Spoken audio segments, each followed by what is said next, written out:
Disclaimer. दोस्तों ध्यान से सुनिए, ये कहानी सिर्फ मनोरंजन के लिए बनाई गई एक काल्पनिक स्टोरी है। इसमें दिखाए गए सभी कैरेक्टर्स, नाम, घटनाएं और पावर्स पूरी तरह से काल्पनिक है। इसका किसी भी रियल व्यक्ति या घटना से कोई संबंध नहीं है। अगर कहानी पसंद आए तो लाइक, सब्सक्राइब और शेयर जरूर करें। दोस्तों तो बिना किसी देरी के चलिए कहानी शुरू करते हैं, जो आपको अंत तक बांधे रखेगी। God level family system, season 2, episode 41, दूसरी परीक्षा का आरंभ। और उसे महसूस हो रहा था कि अब वह अपने जीवन के सबसे बड़े रहस्य के और भी निकट पहुंच चुका है, और शायद बहुत जल्द वह उस सत्य को जानने वाला है जिसकी खोज में उसके पिता ने अपना पूरा जीवन लगा दिया था। और पहली परीक्षा पूर्ण होने के बाद जब ऋषभ ने उस विशाल सुनहरे महल की ओर देखा तो उसकी चमक पहले से कहीं अधिक बढ़ चुकी थी, और ऐसा लग रहा था मानो पूरा नगर उसके आगे बढ़ने की प्रतीक्षा कर रहा हो। और कुछ क्षण बाद उसके सामने बना पत्थर का मार्ग स्वयं चमकने लगा और उस पर सुनहरी रेखाएं उभर आईं जो सीधे महल की दिशा में जा रही थीं। और यह देखकर ऋषभ बिना समय गंवाए आगे बढ़ गया, क्योंकि अब उसके मन में केवल एक ही लक्ष्य था, और वह था अपने पिता तक पहुंचने वाला मार्ग खोज निकालना। और जैसे जैसे वह आगे बढ़ रहा था वैसे वैसे उसे महसूस हो रहा था कि इस नगर में कोई अदृश्य शक्ति हर समय उसे देख रही है और उसके प्रत्येक कदम को परख रही है। और कुछ देर बाद वह एक विशाल प्रांगण में पहुंचा जहां चारों ओर ऊंचे स्तंभ खड़े थे और उन स्तंभों पर प्राचीन चित्र बने हुए थे। जब उसने ध्यान से उन्हें देखा तो उसकी आंखों में आश्चर्य भर गया, क्योंकि उन चित्रों में एक महान युद्ध का वर्णन था, और उस युद्ध में असंख्य योद्धा एक विशाल अंधकारमय शक्ति से लड़ रहे थे। और उनमें से एक व्यक्ति बिल्कुल उसके पिता जैसा दिखाई दे रहा था। और यह देखकर ऋषभ का हृदय तेजी से धड़कने लगा और वह उन चित्रों को ध्यान से देखने लगा। और तभी अचानक उन चित्रों में हल्की चमक फैल गई और कुछ ही क्षणों बाद वे चित्र जीवित दृश्यों की तरह चलने लगे और ऋषभ के सामने बीते हुए समय की घटनाएं प्रकट होने लगीं। और उसने देखा कि उसके पिता अनेक शक्तिशाली लोगों के साथ किसी बड़े संकट को रोकने का प्रयास कर रहे हैं, और उनके चेहरे पर चिंता साफ दिखाई दे रही है। और फिर उसने देखा कि आकाश में एक विशाल काला द्वार खुल रहा है और उसके भीतर से अंधकार की भयानक लहरें निकल रही हैं। और उसी समय उसके पिता अपने साथियों से कह रहे हैं कि यदि इस शक्ति को अभी नहीं रोका गया तो पूरा संसार विनाश की ओर चला जाएगा। और यह सुनते ही ऋषभ का मन और अधिक बेचैन हो गया, क्योंकि अब उसे समझ आने लगा था कि उसके पिता की यात्रा साधारण नहीं थी और उन्होंने किसी बहुत बड़े खतरे का सामना किया था। और तभी वह दृश्य अचानक समाप्त हो गया और पूरा प्रांगण फिर से शांत हो गया, और उसी समय उसके सामने की जमीन कांपने लगी और धीरे धीरे एक गोलाकार मंच ऊपर उठने लगा। और जब वह पूरी तरह बाहर आया तो उसके बीचों बीच एक चमकता हुआ दर्पण दिखाई दिया और उसके ऊपर सुनहरे अक्षरों में लिखा था कि दूसरी परीक्षा आरंभ होती है। और यह देखकर ऋषभ सतर्क हो गया, क्योंकि उसे समझ आ गया था कि अब अगली चुनौती उसके सामने है। और तभी वह दर्पण चमकने लगा और उसकी सतह पर हल्की लहरें बनने लगीं, और अगले ही क्षण ऋषभ ने उसमें जो देखा उसे देखकर वह स्तब्ध रह गया, क्योंकि दर्पण में किसी और का नहीं बल्कि उसका अपना ही रूप दिखाई दे रहा था। लेकिन वह रूप उससे अलग था और उसकी आंखों में अजीब सी कठोरता और घमंड दिखाई दे रहा था। और फिर वह प्रतिबिंब मुस्कुराया और बोला कि आखिरकार हम मिल ही गए। और यह सुनते ही ऋषभ चौंक गया, क्योंकि वह केवल प्रतिबिंब नहीं था बल्कि जीवित प्रतीत हो रहा था। और अगले ही पल वह दर्पण के भीतर से बाहर आ गया और बिल्कुल ऋषभ के सामने खड़ा हो गया। और दोनों का चेहरा एक जैसा था, लेकिन उनके भाव अलग थे। और तभी वह दूसरा ऋषभ बोला कि आगे बढ़ने के लिए तुम्हें मुझे हराना होगा, क्योंकि मैं तुम्हारे भीतर छिपे उन सभी संदेहों और कमजोरियों का रूप हूं जिन्हें तुम स्वीकार नहीं करना चाहते। और यह सुनते ही ऋषभ समझ गया कि यह केवल शक्ति की परीक्षा नहीं बल्कि मन की परीक्षा भी है। और अगले ही क्षण वह दूसरा रूप तेजी से उसकी ओर बढ़ा और दोनों के बीच संघर्ष शुरू हो गया। और आश्चर्य की बात यह थी कि वह हर चाल जानता था जो ऋषभ जानता था, और वह हर प्रहार का उत्तर उसी प्रकार देता था जैसे ऋषभ देता। और इसी कारण यह संघर्ष पहले की किसी भी लड़ाई से अधिक कठिन हो गया, क्योंकि इस बार उसका सामना किसी बाहरी शत्रु से नहीं बल्कि स्वयं अपने ही दूसरे रूप से था और समय बीतता गया और दोनों के बीच लगातार टक्कर होती रही और कोई भी पीछे हटने को तैयार नहीं था। और तभी वह दूसरा रूप हंसते हुए बोला कि तुम कभी अपने पिता तक नहीं पहुंच पाओगे क्योंकि तुम अभी भी स्वयं को पूरी तरह नहीं जानते। और उसकी यह बात सुनकर कुछ क्षणों के लिए ऋषभ के मन में पुराने प्रश्न जाग उठे और उसे अपने बचपन के वे दिन याद आने लगे जब वह अपने पिता के बारे में कुछ नहीं जानता था और उसे हमेशा यह लगता था कि वह अकेला है। लेकिन अगले ही क्षण उसे अपनी माँ की बातें याद आईं और फिर वैदेही का विश्वास और वृद्ध का साथ याद आया और उसे महसूस हुआ कि वह कभी अकेला नहीं था। और यही सोचते ही उसके मन का संदेह धीरे धीरे समाप्त होने लगा और उसके भीतर नई दृढ़ता जाग उठी। और तभी उसके हाथ का सुनहरा चिन्ह चमकने लगा और उसकी रोशनी पूरे मंच पर फैल गई और उस प्रकाश को देखते ही उसका दूसरा रूप पीछे हटने लगा क्योंकि वह उसी संदेह और कमजोरी से बना था जो अब समाप्त हो रही थी। और अगले ही क्षण वह दूसरा रूप चीखा और उसका शरीर प्रकाश में बदलने लगा और कुछ ही पलों में वह पूरी तरह गायब हो गया और पूरा मंच फिर से शांत हो गया। और उसी समय आकाश में वही रहस्यमय आवाज गूंजी कि दूसरी परीक्षा पूर्ण हुई। और यह सुनते ही पूरे प्रांगण में सुनहरी रोशनी फैल गई और दूर स्थित महल का मुख्य द्वार धीरे धीरे खुलने लगा। और उसे देखकर ऋषभ की आंखों में उत्साह भर गया क्योंकि वह समझ चुका था कि अब वह अपने लक्ष्य के और भी निकट पहुंच गया है और शायद अगली परीक्षा के बाद वह उस रहस्य के सामने खड़ा होगा जिसके लिए उसके पिता ने वर्षों तक संघर्ष किया था। सुनहरे महल का रहस्य। और उसे महसूस हो रहा था कि उसके जीवन का सबसे महत्वपूर्ण क्षण अब धीरे धीरे उसके सामने आने वाला है। और यही सोचते हुए ऋषभ उस विशाल सुनहरे महल की ओर बढ़ने लगा जिसका मुख्य द्वार अब पूरी तरह खुल चुका था और उसके भीतर से निकलती हुई हल्की सुनहरी रोशनी पूरे नगर को प्रकाशित कर रही थी। और जैसे जैसे वह उस महल के निकट पहुंच रहा था वैसे वैसे उसके हृदय की धड़कनें तेज होती जा रही थीं क्योंकि वर्षों से जिन प्रश्नों के उत्तर वह खोज रहा था शायद अब वे उत्तर उसे मिलने वाले थे। और कुछ ही देर बाद वह महल के सामने पहुंच गया और जब उसने ऊपर देखा तो उसकी आंखों में आश्चर्य भर गया क्योंकि महल इतना विशाल था कि उसका ऊपरी भाग बादलों के भीतर छिपा हुआ था और उसकी दीवारों पर बने हुए प्राचीन चिन्ह लगातार चमक रहे थे। और उन चिन्हों में वही आकृति बार बार दिखाई दे रही थी जो उसके हाथ में मौजूद सुनहरे चिन्ह से मिलती थी। और यह देखकर उसे फिर से महसूस हुआ कि उसका इस स्थान से कोई गहरा संबंध है। और तभी जैसे ही उसने महल के भीतर कदम रखा वैसे ही विशाल द्वार अपने आप बंद हो गए और पूरे वातावरण में गूंजती हुई एक गंभीर ध्वनि फैल गई और उसके सामने एक लंबा गलियारा दिखाई दिया जिसकी दोनों ओर अनगिनत मूर्तियां खड़ी थीं। और उन मूर्तियों के चेहरे अलग अलग थे लेकिन उनके वस्त्र और मुद्रा यह बता रहे थे कि वे कभी अत्यंत शक्तिशाली व्यक्ति रहे होंगे। और ऋषभ धीरे धीरे आगे बढ़ने लगा और चलते चलते वह उन मूर्तियों को ध्यान से देखता रहा। और तभी उसकी नज़र एक ऐसी मूर्ति पर पड़ी जिसे देखकर वह अचानक रुक गया क्योंकि वह मूर्ति बिल्कुल उसके पिता जैसी थी।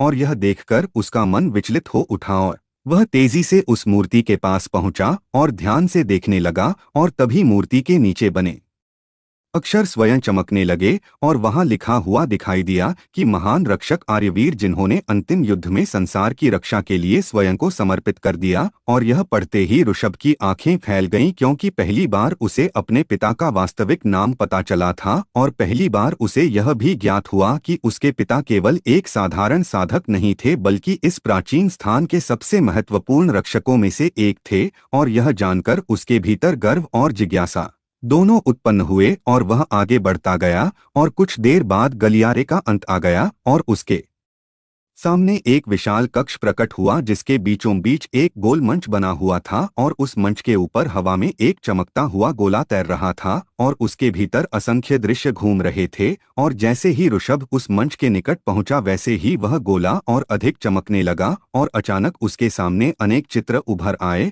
और उनमें उसने अपने पिता को देखा जो किसी गुप्त सभा में खड़े थे और उनके साथ अनेक शक्तिशाली लोग मौजूद थे और सभी के चेहरे गंभीर दिखाई दे रहे थे। और तभी उन दृश्यों में उसके पिता बोलने लगे कि अंधकार की शक्ति पहले से अधिक बलवान हो रही है।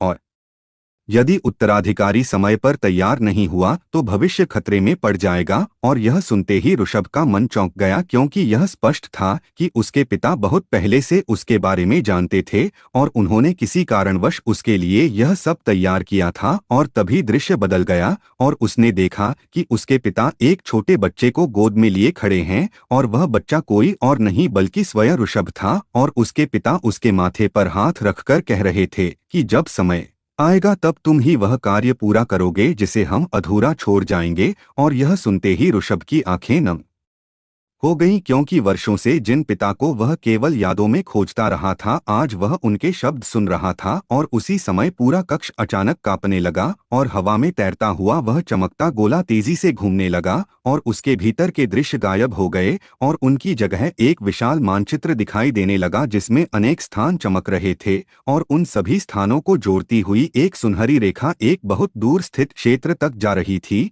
और तभी एक गंभीर आवाज पूरे कक्ष में गूंजी और वह आवाज कह रही थी कि उत्तराधिकारी, यदि तुम्हें अंतिम सत्य तक पहुंचना है तो तुम्हें 7 प्राचीन धरोहरों को खोजकर एकत्र करना होगा, क्योंकि उन्हीं में वह शक्ति छिपी है जो आने वाले संकट को रोक सकती है। और यह सुनते ही ऋषभ समझ गया कि उसकी यात्रा अभी समाप्त नहीं हुई है, बल्कि वास्तव में अब शुरू हुई है।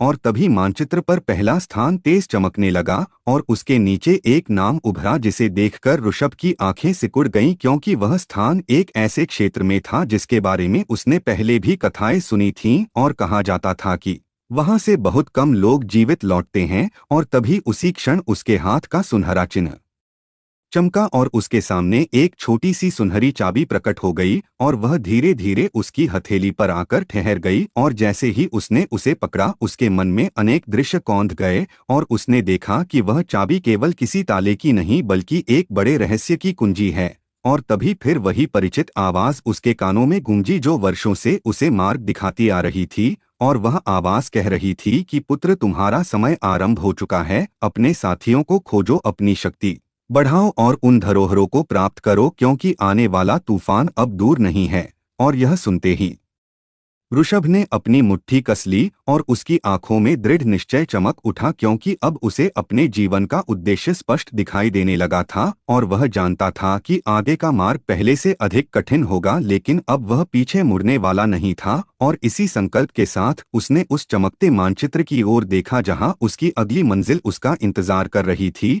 और उसे बिल्कुल भी अंदाजा नहीं था कि उस यात्रा में उसका सामना ऐसे लोगों से होने वाला है जो आगे चलकर उसके सबसे बड़े साथी भी बनेंगे। पहली धरोहर की ओर।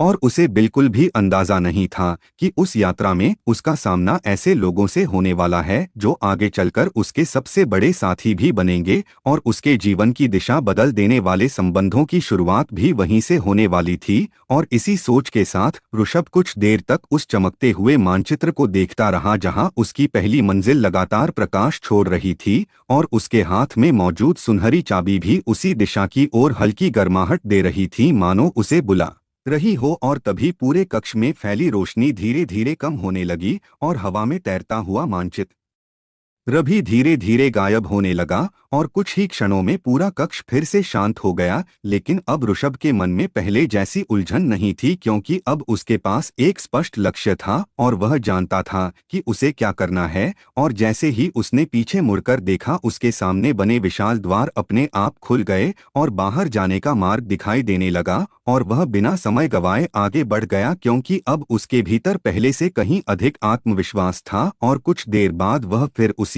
सुनहरे नगर के मुख्य मार्ग पर पहुंच गया और वहां पहुंचते ही उसने देखा कि पूरा नगर पहले से अलग दिखाई दे रहा है, क्योंकि अब अनेक भवनों पर हल्की रोशनी जलने लगी थी और ऐसा लग रहा था मानो यह प्राचीन नगर उसके आने से धीरे धीरे जाग रहा हो। और तभी अचानक उसके सामने हवा में एक प्रकाशमय आकृति प्रकट हुई और उसे देखकर ऋषभ तुरंत सावधान हो गया। लेकिन कुछ ही क्षण बाद उसे महसूस हुआ कि उस आकृति से कोई खतरा नहीं है। और फिर वह आकृति मुस्कुराई और बोली कि उत्तराधिकारी, तुमने अपेक्षा से अधिक शीघ्रता से परीक्षाएं पूर्ण कर लीं। और यह सुनकर ऋषभ समझ गया कि यह इस स्थान की कोई रक्षक शक्ति है। और उसने उससे पूछा कि अब मुझे कहाँ जाना होगा, और तब वह आकृति बोली कि पहली धरोहर तक पहुँचने के लिए तुम्हें उत्तर दिशा में स्थित धुंध घाटी तक जाना होगा, जहाँ वर्षों से कोई साधारण व्यक्ति जीवित नहीं रह पाया, और वहाँ तुम्हारा सामना केवल बाहरी शत्रुओं से नहीं बल्कि अपने भय से भी होगा। और यह सुनते ही ऋषभ गंभीर हो गया, क्योंकि वह समझ गया था कि यह यात्रा आसान नहीं होने वाली। और तभी वह आकृति आगे बोली कि तुम्हें शीघ्र निकलना होगा, क्योंकि अंधकार की शक्तियां भी अब जाग चुकी हैं और वे भी उन्हीं धरोहरों की खोज में हैं। और यदि वे पहले पहुंच गईं तो संसार के लिए बड़ा संकट उत्पन्न हो सकता है। और यह सुनकर ऋषभ ने दृढ़ता से सिर हिलाया, और अगले ही क्षण वह आकृति धीरे धीरे प्रकाश में बदलकर गायब हो गई। और उसके जाते ही पूरे नगर में एक बार फिर सन्नाटा छा गया, और ऋषभ ने अंतिम बार उस विशाल महल की ओर देखा जहां उसे अपने पिता से जुड़ी सबसे महत्वपूर्ण बातें पता चली थीं। और फिर उसने गहरी सांस ली और आगे बढ़ गया, और कुछ ही देर बाद वह उस स्थान पर पहुंच गया जहां से इस रहस्यमय नगर से बाहर जाने का मार्ग शुरू होता था। और जैसे ही उसने उस मार्ग पर कदम रखा, उसके चारों ओर की रोशनी बदलने लगी, और अगले ही पल उसके सामने का दृश्य पूरी तरह बदल गया, और वह फिर उसी पर्वतीय क्षेत्र में पहुंच गया जहां से वह इस नगर में आया था। और जब उसने चारों ओर देखा तो उसकी आंखों में आश्चर्य भर गया, क्योंकि वैदेही और वह वृद्ध अभी भी वहीं मौजूद थे, और दोनों उसकी प्रतीक्षा कर रहे थे। और जैसे ही उन्होंने ऋषभ को सुरक्षित लौटते देखा, उनके चेहरों पर राहत दिखाई दी, और वैदेही तुरंत उसके पास आई और बोली कि तुम्हें पता भी है हम कितने चिंतित थे। और यह सुनकर ऋषभ हल्का मुस्कुराया का यूं कि लंबे समय बाद उसे ऐसा महसूस हुआ था कि कोई सचमुच उसकी चिंता करता है। और फिर उसने उन्हें पूरी बात बताई कि उसे क्या पता चला और आगे उसे क्या करना है। और जब दोनों ने धुंध घाटी का नाम सुना तो उनके चेहरे गंभीर हो गए, और वृद्ध ने गहरी सांस लेकर कहा कि यदि अगली धरोहर सचमुच वहां है तो यह यात्रा बहुत कठिन होने वाली है, क्योंकि उस स्थान की कहानियां मैंने बचपन से सुनी हैं और वहां से लौटने वाले लोगों की संख्या बहुत कम है। और यह सुनकर भी ऋषभ के चेहरे पर कोई भय नहीं आया, क्योंकि अब उसके भीतर अपने उद्देश्य को पूरा करने की आग जल रही थी। और फिर तीनों ने वहीं कुछ समय विश्राम किया और अगली सुबह यात्रा शुरू करने का निर्णय लिया। और रात धीरे धीरे बीतने लगी और आकाश में अनगिनत तारे चमक रहे थे। लेकिन उसी रात बहुत दूर एक अंधकारमय स्थान पर कुछ और भी घट रहा था, क्योंकि एक विशाल कक्ष में काले वस्त्र पहने कई लोग खड़े थे, और उनके सामने एक ऊंचा सिंहासन रखा था जिस पर बैठा व्यक्ति पूरी तरह छाया में छिपा हुआ था। और तभी उनमें से एक व्यक्ति आगे बढ़ा और बोला कि उत्तराधिकारी जीवित है और वह पहली धरोहर की ओर बढ़ने वाला है। और यह सुनते ही उस सिंहासन पर बैठी आकृति की आंखें लाल चमक उठीं, और फिर उसकी भारी आवाज पूरे कक्ष में गूंजी, और वह बोला कि इतने वर्षों बाद वह आखिरकार चल पड़ा है, तो अब समय आ गया है कि उसे रोका जाए। और यह कहते ही पूरे कक्ष में भयावह ऊर्जा फैल गई और वहां मौजूद सभी लोग झुक गए। और उसी समय उस रहस्यमयी व्यक्ति ने आदेश दिया कि धुंध घाटी में हमारे लोगों को भेजो, पहली धरोहर किसी भी कीमत पर उसके हाथ नहीं लगनी चाहिए। और यह आदेश सुनते कि सभी लोग तुरंत वहां से चले गए, और कुछ ही क्षणों बाद पूरा कक्ष फिर से शांत हो गया। लेकिन उस व्यक्ति की लाल आंखें अभी भी चमक रही थीं, और उसके होठों पर एक ठंडी मुस्कान थी। और दूसरी ओर इन सब बातों से अनजान ऋषभ अगली सुबह नई यात्रा के लिए तैयार हो रहा था, क्योंकि उसे बिल्कुल भी अंदाजा नहीं था कि पहली धरोहर तक पहुंचने से पहले ही उसके लिए एक नया और कहीं अधिक खतरनाक संघर्ष उसका इंतजार कर रहा है। और उसी संघर्ष में उसकी मुलाकात ऐसे लोगों से होने वाली थी जो आगे चलकर उसकी किस्मत से गहराई से जुड़ जाएंगे। धुंध घाटी का द्वार। और दूसरी ओर इन सब बातों से अनजान ऋषभ अगली सुबह नई यात्रा के लिए तैयार हो रहा था, क्योंकि उसे बिल्कुल भी अंदाजा नहीं था कि पहली धरोहर तक पहुंचने से पहले ही उसके लिए एक नया और कहीं अधिक खतरनाक संघर्ष उसका इंतजार कर रहा है। और उसी संघर्ष में उसकी मुलाकात ऐसे लोगों से होने वाली थी जो आगे चलकर उसकी किस्मत से गहराई से जुड़ जाएंगे। और सूरज की पहली किरण के साथ ही ऋषभ, वैदेही और वृद्ध उस पर्वतीय क्षेत्र से आगे बढ़ने लगे। और उनके सामने फैला हुआ मार्ग पहले की तुलना में अधिक कठिन था, क्योंकि जैसे जैसे वे उत्तर दिशा की ओर बढ़ रहे थे, वैसे वैसे मौसम बदलता जा रहा था और ठंडी हवाएं लगातार तेज होती जा रही थीं और कई स्थानों पर पहाड़ों के बीच इतने संकरे रास्ते थे कि एक समय में केवल एक व्यक्ति ही गुजर सकता था और फिर भी तीनों बिना रुके आगे बढ़ते रहे क्योंकि वे जानते थे कि समय बहुत महत्वपूर्ण है और यदि अंधकार की शक्तियां उनसे पहले धरोहर तक पहुंच गईं तो स्थिति गंभीर हो सकती है। और यात्रा करते हुए कई घंटे बीत गए और दोपहर तक वे एक ऊंची पहाड़ी पर पहुंचे जहां से दूर तक फैला हुआ क्षेत्र दिखाई दे रहा था। और जब ऋषभ ने नीचे की ओर देखा तो उसकी आंखें सिकुड़ गईं क्योंकि बहुत दूर एक विशाल सफेद धुंध पूरे क्षेत्र को ढके हुए थी और वह धुंध सामान्य नहीं लग रही थी क्योंकि वह लगातार हिल रही थी मानो उसके भीतर कोई जीवित शक्ति छिपी हो। और वृद्ध ने उसी दिशा में देखते हुए कहा कि वही धुंध घाटी है। और यह सुनते ही ऋषभ का ध्यान पूरी तरह उस ओर केंद्रित हो गया और तभी वैदेही बोली कि वहां का वातावरण मुझे अच्छा नहीं लग रहा, ऐसा लगता है जैसे कोई हमें देख रहा हो। और उसकी बात सुनकर ऋषभ भी सतर्क हो गया क्योंकि उसे भी कुछ ऐसा ही महसूस हो रहा था। और फिर तीनों धीरे धीरे नीचे उतरने लगे और जैसे जैसे वे धुंध घाटी के निकट पहुंच रहे थे वैसे वैसे आसपास का वातावरण और अधिक शांत होता जा रहा था। और कुछ समय बाद स्थिति ऐसी हो गई कि पक्षियों की आवाज तक सुनाई नहीं दे रही थी और पूरा क्षेत्र एक अजीब सन्नाटे में डूबा हुआ था। और यह सन्नाटा सामान्य नहीं बल्कि बेचैन करने वाला था। और तभी अचानक ऋषभ के हाथ में मौजूद सुनहरी चाबी हल्की चमकने लगी और उसकी गर्माहट बढ़ने लगी और यह देखकर वह समझ गया कि वे सही दिशा में जा रहे हैं। और कुछ देर बाद वे धुंध घाटी के मुख्य प्रवेश द्वार तक पहुंच गए और वहां पहुंचते ही तीनों कुछ क्षणों के लिए रुक गए क्योंकि उनके सामने का दृश्य किसी रहस्य से कम नहीं था। और घाटी के प्रवेश पर दो विशाल पत्थर की मूर्तियां खड़ी थीं जिनकी ऊंचाई कई मंजिलों जितनी थी और उनके चेहरे इतने जीवंत दिखाई देते थे कि लगता था मानो वे अभी बोल पड़ेंगी।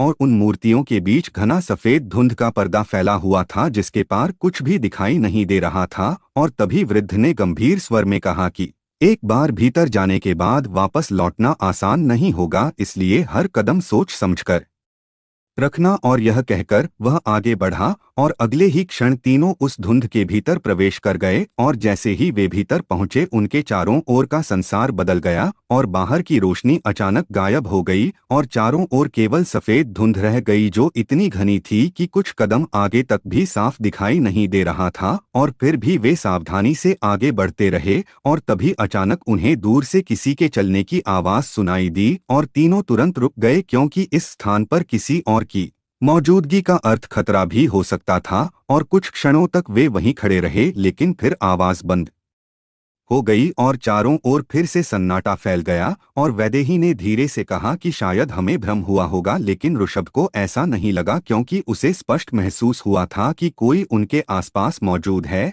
और तभी अचानक उसके हाथ की चाबी तेज चमकने लगी और उसी क्षण सामने की धुंध थोड़ी हट गई और वहां एक पत्थर का रास्ता दिखाई देने लगा जो पहले दिखाई नहीं दे रहा था। और यह देखकर तीनों उसी दिशा में बढ़ने लगे और कुछ देर बाद वे एक खुले स्थान पर पहुंचे जहां जमीन के बीचों बीच एक प्राचीन कुआं बना हुआ था और उसके चारों ओर अनेक टूटे हुए स्तंभ पड़े थे और ऐसा लग रहा था मानो कभी यहाँ कोई बड़ा निर्माण रहा होगा। और तभी ऋषभ की नजर कुएं के किनारे बने एक चिन्ह पर पड़ी और उसे देखते ही वह चौंक गया क्योंकि वह चिन्ह बिल्कुल वैसा ही था जैसा उसकी सुनहरी चाबी पर बना हुआ था। और यह देखकर वह तुरंत कुएं के पास पहुंचा और जैसे ही उसने चाबी उस चिन्ह के निकट लाई वैसे ही पूरा कुआं कांपने लगा और उसके भीतर से तेज प्रकाश निकलने लगा और अगले ही पल जमीन हिलने लगी और कुएं के पीछे की चट्टान धीरे धीरे खिसकने लगी और उसके पीछे एक छिपा हुआ मार्ग दिखाई देने लगा। और यह देखकर तीनों समझ गए कि यह धरोहर तक पहुंचने का मार्ग हो सकता है। लेकिन उसी समय अचानक हवा में एक तीखी सीटी जैसी आवाज गूंजी और अगले ही क्षण कई काले तीर उनकी ओर आ गए। और यह देखकर ऋषभ तुरंत आगे कूदा और वैदेही तथा वृद्ध को पीछे धकेल दिया और तीर उनके सामने जमीन में धंस गए। और तभी धुंध के भीतर से कई परछाइयां उभरने लगीं और कुछ ही क्षणों में दर्जनों काले वस्त्रधारी लोग उनके सामने आ खड़े हुए और उनके हाथों में हथियार चमक रहे थे। और उन्हें देखते ही ऋषभ समझ गया कि ये वही लोग हैं जिन्हें उस अंधकारमय शक्ति ने भेजा है। और तभी उन लोगों के बीच से एक लंबा व्यक्ति आगे आया और ठंडी मुस्कान के साथ बोला कि बहुत दूर तक आ गए हो, लेकिन पहली धरोहर तक पहुंचने का सपना यहीं समाप्त हो जाएगा। और यह सुनते ही ऋषभ की आंखों में दृढ़ता चमक उठी, क्योंकि अब उसे समझ आ गया था कि पहली धरोहर तक पहुंचने से पहले उसे अपने अब तक के सबसे कठिन संघर्ष का सामना करना पड़ेगा, और धुंध घाटी के भीतर वह संघर्ष अभी शुरू होने वाला था। धुंध घाटी का पहला युद्ध। और धुंध घाटी के भीतर वह संघर्ष अभी शुरू होने वाला था, और जैसे ही उस लंबे काले वस्त्रधारी व्यक्ति ने अपनी बात पूरी की, वैसे ही उसके पीछे खड़े सभी लोग धीरे धीरे आगे बढ़ने लगे, और उनके चेहरों पर एक अजीब सी ठंडी मुस्कान थी, मानो उन्हें अपनी जीत का पूरा विश्वास हो। और चारों ओर फैली सफेद धुंध के बीच उनका दिखाई देना और भी भयावह लग रहा था। और तभी वैदेही ने धीरे से ऋषभ की ओर देखा और बोली कि सावधान रहना, ये लोग साधारण नहीं लग रहे। और ऋषभ ने बिना पीछे देखे केवल सिर हिलाया, क्योंकि उसकी नजर सामने खड़े शत्रुओं पर टिकी हुई थी। और उसी समय वह लंबा व्यक्ति फिर बोला कि हमें धरोहर चाहिए, और यदि तुम शांतिपूर्वक पीछे हट जाओ तो शायद तुम्हारा जीवन बच जाए। और उसकी बात सुनकर ऋषभ के चेहरे पर हल्की मुस्कान आ गई, और उसने शांत स्वर में कहा कि इतनी दूर आने के बाद मैं खाली हाथ वापस नहीं जाऊंगा। और यह सुनते ही उस व्यक्ति की मुस्कान गायब हो गई, और अगले ही क्षण उसने अपना हाथ ऊपर उठाया और जोर से आदेश दिया, और उसके आदेश के साथ ही सभी काले वस्त्रधारी लोग एक साथ आगे बढ़ पड़े, और देखते ही देखते पूरा क्षेत्र युद्ध के शोर से भर गया। और उसी क्षण ऋषभ भी बिजली की गति से आगे बढ़ा, और उसका पहला प्रहार सामने आते हुए एक शत्रु पर पड़ा, और वह कई कदम पीछे जा गिरा, और उसके हाथ का हथियार दूर जा गिरा। लेकिन बाकी लोग बिना रुके आगे बढ़ते रहे, और कुछ ही क्षणों में चारों ओर संघर्ष शुरू हो गया। और वैदेही भी पीछे नहीं रही, और उसने अपनी शक्ति का प्रयोग करते हुए कई शत्रुओं को पीछे धकेल दिया, जबकि वृद्ध भी अपनी अपेक्षा से कहीं अधिक क्षमता दिखा रहे थे। और यह देखकर ऋषभ को आश्चर्य हुआ, क्योंकि अब तक उसने वृद्ध को केवल एक मार्गदर्शक के रूप में देखा था, लेकिन आज वह भी एक अनुभवी योद्धा की तरह लड़ रहे थे। और धीरे धीरे युद्ध और उग्र होता गया, और तभी ऋषभ को महसूस हुआ कि ये लोग सामान्य डाकू या भाड़े के सैनिक नहीं हैं, क्योंकि उनकी चालें एक जैसी थीं, और वे किसी विशेष प्रशिक्षण से गुजरे हुए प्रतीत हो रहे थे।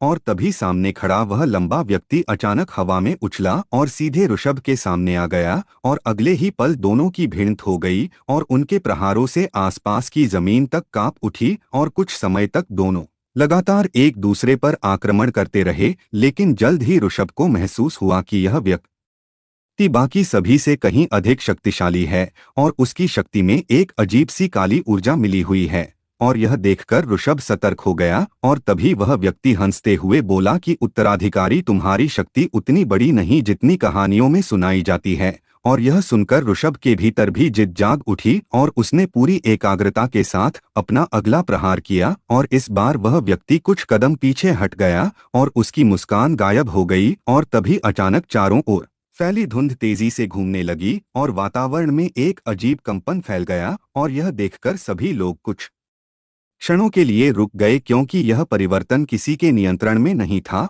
और अगले ही पल जमीन जोर से कांपी, और कुएं के पीछे खुला हुआ गुप्त मार्ग तेज प्रकाश से भर गया, और उस प्रकाश के साथ एक भारी गर्जना सुनाई दी। और फिर उस मार्ग के भीतर से किसी विशाल जीव की सांसों जैसी आवाज आने लगी, और यह सुनते ही वहां मौजूद सभी लोगों के चेहरे बदल गए। और कुछ क्षण बाद उस मार्ग के भीतर से दो विशाल चमकती आंखें दिखाई दीं, और उन्हें देखते ही हर व्यक्ति के शरीर में सिहरन दौड़ गई, क्योंकि वे आंखें किसी मनुष्य की नहीं थीं। और फिर धीरे धीरे एक विशाल पत्थरीला जीव बाहर आने लगा, जिसका आकार किसी छोटे पहाड़ जैसा था, और उसका पूरा शरीर प्राचीन चिन्हों से ढका हुआ था। और जैसे ही वह पूरी तरह बाहर आया, उसकी गर्जना पूरे धुंध घाटी में गूंज उठी, और उसके प्रभाव से कई लोग संतुलन खो बैठे। और यह देखकर ऋषभ समझ गया कि यह स्थान का रक्षक है, जिसे धरोहर की रक्षा के लिए छोड़ा गया था, और अब वह जाग चुका है। और सबसे बड़ी समस्या यह थी कि वह किसी को मित्र और शत्रु के रूप में नहीं देख रहा था, बल्कि उसके लिए वहां मौजूद हर व्यक्ति घुसपैठिया था। और अगले ही क्षण उसने अपना विशाल हाथ जमीन पर मारा और भयंकर कंपन के साथ कई लोग दूर जा गिरे और कुछ तो वहीं घायल हो गए। और यह देखकर काले वस्त्रधारी लोग भी घबरा गए, क्योंकि उन्होंने शायद ऐसी किसी शक्ति की कल्पना नहीं की थी। और तभी उनका नेता क्रोधित होकर चिल्लाया कि पहले इस रक्षक को रोको, नहीं तो कोई भी धरोहर तक नहीं पहुंच पाएगा। और यह सुनकर उसके लोग भी पीछे हटने लगे और कुछ क्षणों के लिए युद्ध रुक गया, क्योंकि अब सबके सामने एक नया और कहीं बड़ा खतरा खड़ा था। और उसी समय ऋषभ ने उस विशाल रक्षक की आंखों में देखा और उसे महसूस हुआ कि उसके हाथ की सुनहरी चाबी फिर से गर्म होने लगी है और उसकी चमक पहले से अधिक तेज हो रही है। और यह देखकर उसके मन में एक विचार आया कि शायद इस रक्षक को हराने की नहीं बल्कि शांत करने की आवश्यकता है। और तभी वह बिना समय गंवाए उसकी ओर बढ़ गया, जबकि पीछे खड़े सभी लोग आश्चर्य से उसे देख रहे थे, क्योंकि किसी को समझ नहीं आ रहा था कि वह ऐसा क्यों कर रहा है। और दूसरी ओर वह विशाल रक्षक लगातार गर्जना कर रहा था और उसकी शक्ति से पूरी घाटी कांप रही थी। और ऋषभ सीधे उसकी ओर बढ़ता जा रहा था, क्योंकि उसे महसूस हो रहा था कि पहली धरोहर का रहस्य अब उसके बहुत निकट है और शायद अगले ही क्षण उसके सामने ऐसा सत्य आने वाला है जो उसकी पूरी यात्रा को नई दिशा दे देगा। धरोहर का रक्षक।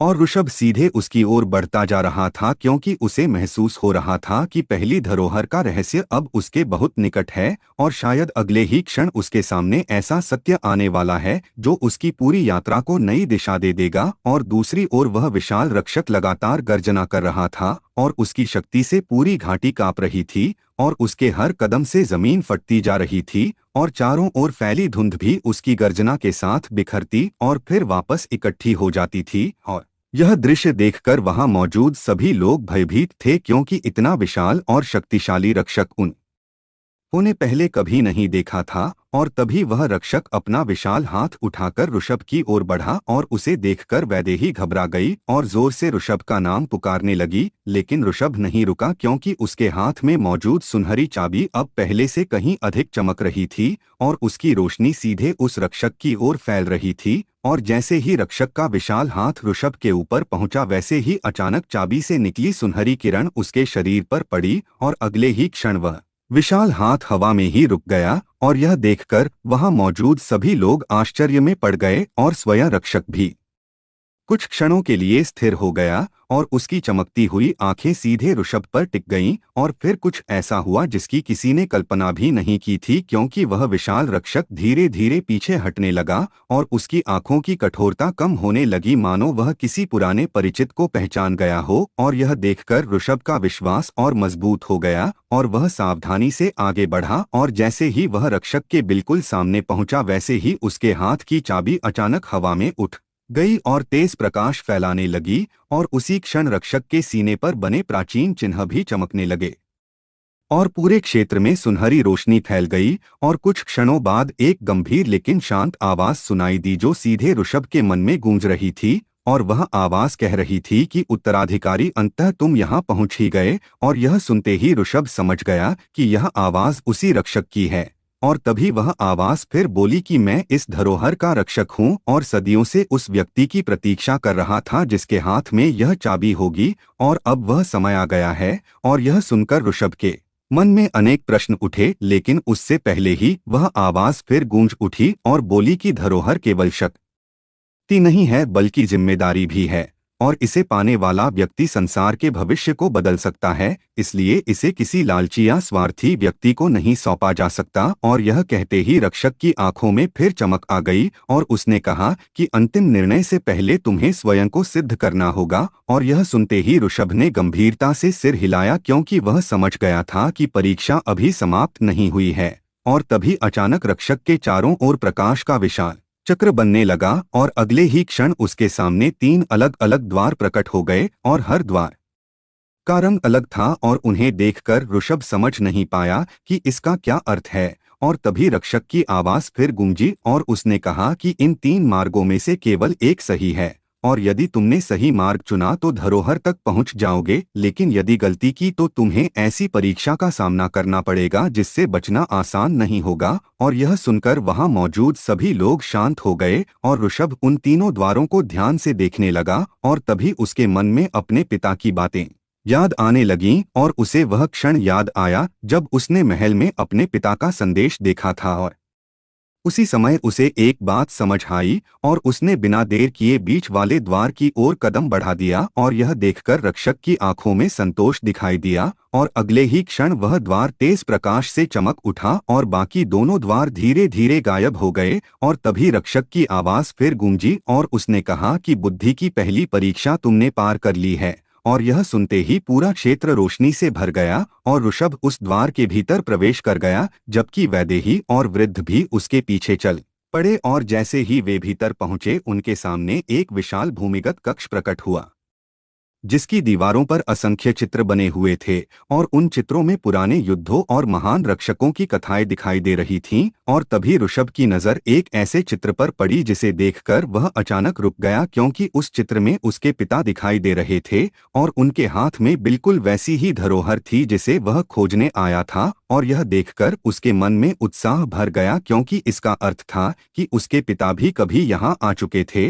और तभी अचानक कक्ष के बीचों बीच बनी वेदी चमकने लगी और उसके ऊपर धीरे धीरे एक सुनहरी वस्तु प्रकट होने लगी और उसे देखते ही ऋषभ समझ गया कि यही पहली धरोहर है। लेकिन उसी क्षण पीछे से जोरदार धमाका हुआ और सभी लोग पलटकर देखने लगे और उन्होंने देखा कि काले वस्त्रधारी लोगों का नेता किसी तरह उस स्थान तक पहुंच चुका था और उसके चेहरे पर क्रोध साफ दिखाई दे रहा था। और उसने ऊंची आवाज में कहा कि धरोहर केवल तुम्हारी नहीं है। और यह कहते ही उसने अपनी पूरी शक्ति मुक्त कर दी और पूरे कक्ष में काली ऊर्जा फैल गई। और यह देखकर ऋषभ समझ गया कि पहली धरोहर उसके सामने है, लेकिन उसे प्राप्त करने से पहले उसे अपने अब तक के सबसे कठिन शत्रु का सामना करना पड़ेगा। और अगले ही क्षण उस भूमिगत कक्ष में एक ऐसा संघर्ष शुरू होने वाला था जो धुंध घाटी के भाग्य का फैसला कर देगा।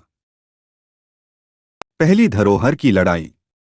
और अगले ही क्षण उस भूमिगत कक्ष में एक ऐसा संघर्ष शुरू होने वाला था जो धुंध घाटी के भाग्य का फैसला कर देगा। और जैसे ही काले वस्त्रधारी लोगों के नेता ने अपनी शक्ति मुक्त की, वैसे ही पूरे कक्ष में काली लहरें फैलने लगीं और दीवारों पर बने प्राचीन चित्र तक कांपने लगे। और उसके चेहरे पर ऐसा आत्मविश्वास था मानो जीत पहले ही उसकी हो चुकी हो। और दूसरी ओर ऋषभ की नज़र केवल उस सुनहरी धरोहर पर थी जो वेदी के ऊपर धीरे धीरे प्रकट हो रही थी, क्योंकि वह समझ चुका था कि यदि यह वस्तु गलत हाथों में चली गई तो बहुत बड़ा संकट खड़ा हो सकता है। और तभी वह नेता जोर से हंसा और बोला कि वर्षों से जिस शक्ति की खोज की जा रही थी वह आज मेरे सामने है और मैं इसे किसी भी कीमत पर लेकर जाऊंगा। और यह कहते ही उसने अपनी हथेली आगे बढ़ाई और काली ऊर्जा की एक भयंकर लहर सीधे वेदी की ओर भेज दी। और यह देखकर ऋषभ बिजली की गति से आगे बढ़ा और उसने उस ऊर्जा को रोकने का प्रयास किया। और अगले ही पल दोनों शक्तियां आपस में टकराईं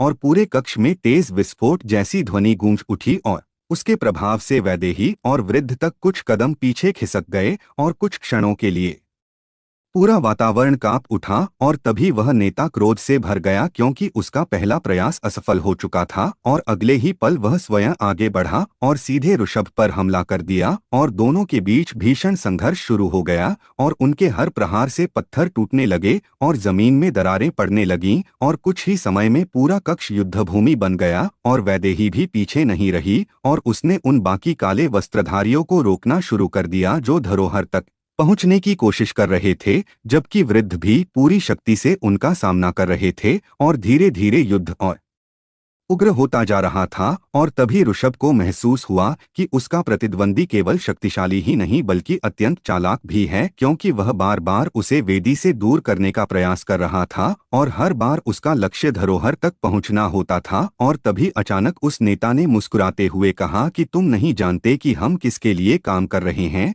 और जब हमारे स्वामी जागेंगे तब तुम्हारे जैसे लोग धूल बन जाएंगे। और यह सुनते ही ऋषभ के मन में उस रहस्यमयी लाल आंखों वाले व्यक्ति की छवि उभर आई जिसके बारे में वह पहले संकेत देख चुका था। और उसे महसूस हुआ कि उसके पीछे कोई बहुत बड़ा शत्रु मौजूद है। और तभी वह नेता अचानक और अधिक शक्तिशाली हो गया और उसके शरीर के चारों ओर काली आभा घूमने लगी और उसकी आंखें भी लाल चमकने लगीं और अगले ही क्षण उसने ऐसा प्रहार किया कि ऋषभ कई कदम पीछे खिसक गया और पहली बार उसके चेहरे पर गंभीरता दिखाई दी और यह देखकर वह नेता फिर हंसने लगा और बोला कि यही अंतर है तुम्हारे और हमारे बीच, क्योंकि हम अंधकार की शक्ति का उपयोग करते हैं और यह शक्ति किसी नियम को नहीं मानती। और उसकी बात पूरी भी नहीं हुई थी कि तभी वेदी के ऊपर मौजूद धरोहर अचानक तेज चमकने लगी और उसकी रोशनी पूरे कक्ष में फैल गई और जैसे ही वह प्रकाश काली ऊर्जा से टकराया वैसे ही अंधकार की शक्ति कमजोर होने लगी और यह देखकर वह नेता घबरा गया क्योंकि उसकी सबसे बड़ी ताकत धीरे धीरे कम हो रही थी। और उसी समय ऋषभ के हाथ की सुनहरी चाबी भी चमकने लगी और उससे निकली रोशनी सीधे धरोहर से जुड़ गई और अगले ही क्षण पूरे कक्ष में एक मधुर कंपन फैल गया और फिर हवा में एक परिचित आवाज गूंजी और वह आवाज किसी और की नहीं बल्कि उसके पिता की थी। और जैसे ही ऋषभ ने वह आवाज सुनी उसकी आंखें फैल गईं और आवाज कह रही थी कि यदि तुम यह संदेश सुन रहे हो तो इसका अर्थ है कि तुम पहली धरोहर तक पहुंच चुके हो। और यह सुनते ही पूरा कक्ष शांत हो गया और कुछ क्षणों के लिए युद्ध तक रुक गया और सभी लोग उस आवाज को सुनने लगे। और फिर आवाज बोली कि यह धरोहर केवल शक्ति का स्रोत नहीं बल्कि 7 कुंजियों में पहली कुंजी है और जो व्यक्ति 7 धरोहरों को एकत्र करेगा वही आने वाले अंधकार का सामना कर सकेगा। और यह सुनते ही काले वस्त्रधारी नेता का चेहरा बदल गया क्योंकि अब उसे भी इस धरोहर का वास्तविक महत्व पता चल गया था और उसी का क्षण उसने पागलों की तरह वेदी की ओर दौड़ लगा दी। लेकिन इस बार ऋषभ पहले से तैयार था और वह भी उसी दिशा में बढ़ा और अगले ही पल दोनों एक साथ वेदी तक पहुंचे। लेकिन तभी धरोहर से निकली सुनहरी रोशनी अचानक और तेज हो गई और उसने दोनों को पीछे धकेल दिया और फिर वह धरोहर धीरे धीरे हवा में उठने लगी और पूरे कक्ष में घूमने लगी और उसकी रोशनी दीवारों पर बने सभी चित्रों को जीवित करने लगी। और अचानक उन चित्रों में मौजूद प्राचीन रक्षक एक एक करके प्रकाश से बने रूप में बाहर आने लगे और उन्हें देखकर वहां मौजूद हर व्यक्ति स्तब्ध रह गया क्योंकि ऐसा लग रहा था मानो सदियों पुराने योद्धा फिर से जीवित हो गए हों। और अगले ही क्षण उन प्रकाशमय रक्षकों ने काले वस्त्रधारियों को घेर लिया और उनके रास्ते बंद कर दिए। और यह देखकर वह नेता क्रोध से चीख उठा क्योंकि उसकी योजना पूरी तरह विफल हो रही थी। और तभी धरोहर धीरे धीरे नीचे उतरी और सीधे ऋषभ के सामने आकर रुक गई और उसी क्षण उसके मन में एक गर्माहट फैल गई और उसे महसूस हुआ कि यह धरोहर उसे स्वीकार कर रही है। और जैसे ही उसने अपना हाथ आगे बढ़ाया वैसे ही वह सुनहरी धरोहर उसकी हथेली में समा गई और अगले ही पल उसके शरीर में अद्भुत शक्ति का प्रवाह होने लगा और उसकी आंखों में सुनहरी चमक उभर आई और पूरा कक्ष प्रकाश से भर गया। जबकि दूसरी ओर काले वस्त्रधारी नेता के चेहरे पर पहली बार भय दिखाई दिया क्योंकि वह समझ चुका था कि पहली धरोहर अब ऋषभ के हाथों में पहुंच चुकी है और अब आगे होने वाली लड़ाई पहले से कहीं अधिक खतरनाक होने वाली है क्योंकि यह तो केवल शुरुआत थी और असली संघर्ष अभी बाकी था। पहली धरोहर की शक्ति। और दूसरी ओर काले वस्त्रधारी नेता के चेहरे पर पहली बार भय दिखाई दिया क्योंकि वह समझ चुका था कि पहली धरोहर अब ऋषभ के हाथों में पहुंच चुकी है और अब आगे होने वाली लड़ाई पहले से कहीं अधिक खतरनाक होने वाली है क्योंकि यह तो केवल शुरुआत थी और असली संघर्ष अभी बाकी था। और जैसे ही वह सुनहरी धरोहर पूरी तरह ऋषभ की हथेली में समाई वैसे ही उसके शरीर के भीतर एक अद्भुत ऊर्जा प्रवाहित होने लगी और उसे ऐसा महसूस हुआ मानो उसके भीतर सोई हुई कोई शक्ति धीरे धीरे जाग रही हो और उसके चारों ओर फैली सुनहरी आभा लगातार बढ़ने लगी और पूरे भूमिगत कक्ष में प्रकाश फैल गया। और उस प्रकाश के कारण काले वस्त्रधारी लोग अपनी आंखें तक ठीक से नहीं खोल पा रहे थे।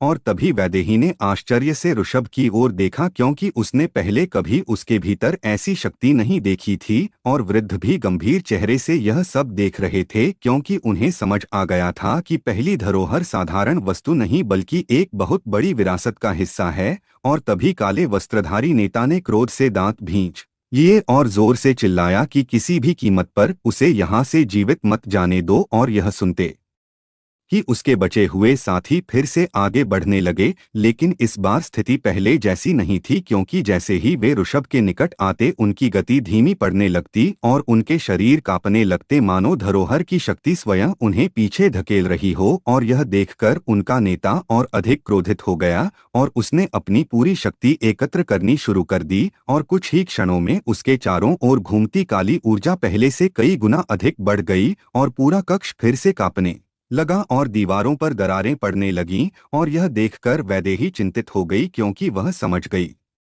थी कि सामने वाला व्यक्ति अब अपनी पूरी शक्ति का उपयोग करने वाला है। और तभी वह नेता जोर से गर्जना करते हुए ऋषभ की ओर बढ़ा और उसके हाथ से निकली काली ऊर्जा किसी विशाल लहर की तरह आगे बढ़ी, लेकिन इस बार ऋषभ ने पीछे हटने के बजाय अपना हाथ आगे बढ़ा दिया और जैसे ही धरोहर की सुनहरी शक्ति उस काली ऊर्जा से टकराई, वैसे ही एक भयंकर प्रकाश फैल गया और अगले ही क्षण वह काली लहर टूटकर बिखर गई। और यह देखकर सभी लोग स्तब्ध रह गए, क्योंकि इतनी आसानी से उस शक्ति को रोक पाना पहले संभव नहीं था। और तभी ऋषभ को महसूस हुआ कि धरोहर केवल शक्ति नहीं दे रही, बल्कि उसके मन को भी शांत और स्थिर बना रही है। और अब वह अपने आसपास की हर छोटी हलचल को पहले से अधिक स्पष्ट महसूस कर पा रहा था। और उसी समय उसके मन में कुछ दृश्य उभरने लगे और उसने देखा कि बहुत समय पहले इसी धरोहर का उपयोग कुछ महान रक्षकों ने संसार की रक्षा के लिए किया था और उन सभी के हाथों में वही सुनहरी शक्ति चमक रही थी जो इस समय उसके हाथ में थी। और फिर उन दृश्यों में उसने अपने पिता को भी देखा, जो किसी विशाल युद्धभूमि में खड़े थे और उनके सामने अंधकार का समुद्र जैसा फैलाव था। और फिर दृश्य अचानक समाप्त हो गया और ऋषभ की आंखें फिर वर्तमान में लौट आईं और उसी समय सामने खड़ा नेता फिर उसकी ओर बढ़ा, लेकिन इस बार ऋषभ तैयार था और अगले ही क्षण दोनों के बीच फिर संघर्ष शुरू हो गया और उनके प्रहारों से पूरा कक्ष हिलने लगा और पत्थरों के बड़े बड़े टुकड़े छत से गिरने लगे। और धीरे धीरे यह स्पष्ट होने लगा कि यह स्थान अधिक देर तक सुरक्षित नहीं रह पाएगा। और तभी वृद्ध ने जोर से कहा कि हमें शीघ्र यहाँ से निकलना होगा, नहीं तो पूरा कक्ष ढह जाएगा। और यह सुनते ही वैदेही ने आसपास देखा और सचमुच कई स्थानों पर बड़ी दरारें पड़ चुकी थीं। और उसी समय धरोहर का रक्षक भी फिर दिखाई दिया और उसकी गंभीर आवाज पूरे कक्ष में गूंजी और उसने कहा कि धरोहर अपने नए स्वामी को स्वीकार कर चुकी है, अब इस स्थान का उद्देश्य पूरा हो चुका है। और यह सुनते ही पूरा भूमिगत क्षेत्र पहले से अधिक कांपने लगा और तभी काले वस्त्रधारी नेता के चेहरे पर घबराहट दिखाई दी, क्योंकि वह समझ गया था कि यदि अभी नहीं निकला तो वह भी यहीं दब जाएगा। और अगले ही क्षण उसने पीछे हटते हुए ऋषभ की ओर घूरकर देखा और बोला कि आज तुम जीत गए, लेकिन यह अंत नहीं है, हम फिर मिलेंगे और अगली बार तुम्हें कोई नहीं बचा पाएगा। और यह कहकर उसने अपने साथियों को पीछे हटने का आदेश दिया और कुछ ही क्षणों में वे सभी धुंध और अंधकार के बीच गायब हो गए। और उनके जाते ही कक्ष में कुछ क्षणों की शांति छा गई, लेकिन वह शांति अधिक देर नहीं रही, क्योंकि अगले ही पल छत का एक बड़ा हिस्सा टूटकर नीचे गिरा और पूरा क्षेत्र हिल उठा। और यह देखकर ऋषभ, वैदेही और वृद्ध तुरंत बाहर निकलने की ओर दौड़ पड़े और उनके पीछे पीछे वह विशाल रक्षक भी चल पड़ा। और जैसे जैसे वे आगे बढ़ते जा रहे थे वैसे वैसे मार्ग टूटता जा रहा था और कई बार ऐसा लगा कि वे समय पर बाहर नहीं निकल पाएंगे, लेकिन फिर भी वे बिना रुके आगे बढ़ते रहे। और अंततः उन्हें दूर से बाहर की हल्की रोशनी दिखाई दी और यह देखकर तीनों की गति और बढ़ गई और कुछ ही क्षण बाद वे उस गुप्त मार्ग से बाहर निकलकर धुंध घाटी में पहुंच गए। और उनके बाहर आते ही पीछे का पूरा मार्ग भयंकर गर्जना के साथ ढह गया और हमेशा के लिए बंद हो गया। और कुछ देर तक तीनों वहीं खड़े सांस लेते रहे और फिर ऋषभ ने अपनी हथेली में मौजूद पहली धरोहर की ओर देखा, जो अब भी हल्की सुनहरी चमक बिखेर रही थी। और तभी उसके भीतर से एक गर्माहट निकली और उसके मन में एक नया संकेत उभरा, जिसमें दूसरी धरोहर का स्थान दिखाई दे रहा था। और यह देखकर ऋषभ समझ गया कि उसकी यात्रा अभी बहुत लंबी है और पहली धरोहर प्राप्त करना केवल शुरुआत थी, क्योंकि आगे उसे और भी कठिन स्थानों पर जाना होगा और उससे भी अधिक शक्तिशाली शत्रुओं का सामना करना। दूसरी धरोहर का संकेत। और उसी समय बहुत दूर किसी अंधकारमय स्थान पर बैठा वह रहस्यमयी व्यक्ति अपनी लाल चमकती आंखों से किसी अदृश्य दृश्य को देख रहा था और उसके होठों पर हल्की मुस्कान उभर आई क्योंकि अब उसने स्वयं ऋषभ में रुचि लेना शुरू कर दिया था और यह आने वाले समय के लिए किसी बड़े तूफान का संकेत था। जबकि दूसरी ओर धुंध घाटी से बाहर निकलने के बाद ऋषभ, वैदेही और वृद्ध कुछ समय तक वहीं खड़े रहे क्योंकि अभी भी उनके कानों में पीछे ढह चुके भूमिगत कक्ष की गर्जना गूंज रही थी और हवा में धूल तथा धुंध मिली हुई थी और धीरे धीरे वातावरण फिर शांत होने लगा। और तभी ऋषभ ने अपनी मुट्ठी खोली और पहली धरोहर को ध्यान से देखने लगा। वह आकार में बहुत बड़ी नहीं थी लेकिन उसकी चमक साधारण नहीं थी और उसे देखते ही मन में एक अजीब सी स्थिरता महसूस होती थी। और तभी उसके भीतर से फिर वही गर्माहट उठी और उसके सामने हवा में सुनहरी रेखाएं बनने लगीं और कुछ ही क्षणों में एक नया मानचित्र दिखाई देने लगा। और उसे देखकर तीनों की आंखों में उत्सुकता भर गई क्योंकि यह स्पष्ट था कि यह दूसरी धरोहर तक पहुंचने का मार्ग दिखा रहा है। और कुछ क्षण बाद उस मानचित्र में एक विशाल मरुस्थल दिखाई दिया जहां दूर दूर तक केवल रेत ही रेत फैली हुई थी और उस मरुस्थल के बीच एक काला पर्वत खड़ा था जो बाकी स्थानों से बिल्कुल अलग दिखाई देता था। और तभी मानचित्र से एक हल्की आवाज सुनाई दी जो कह रही थी कि दूसरी धरोहर छाया पर्वत में छिपी है। और यह सुनते ही मानचित्र गायब हो गया और चारों ओर फिर सामान्य वातावरण लौट आया और कुछ क्षणों तक कोई कुछ नहीं बोला क्योंकि तीनों उस नए संकेत के बारे में सोच रहे थे।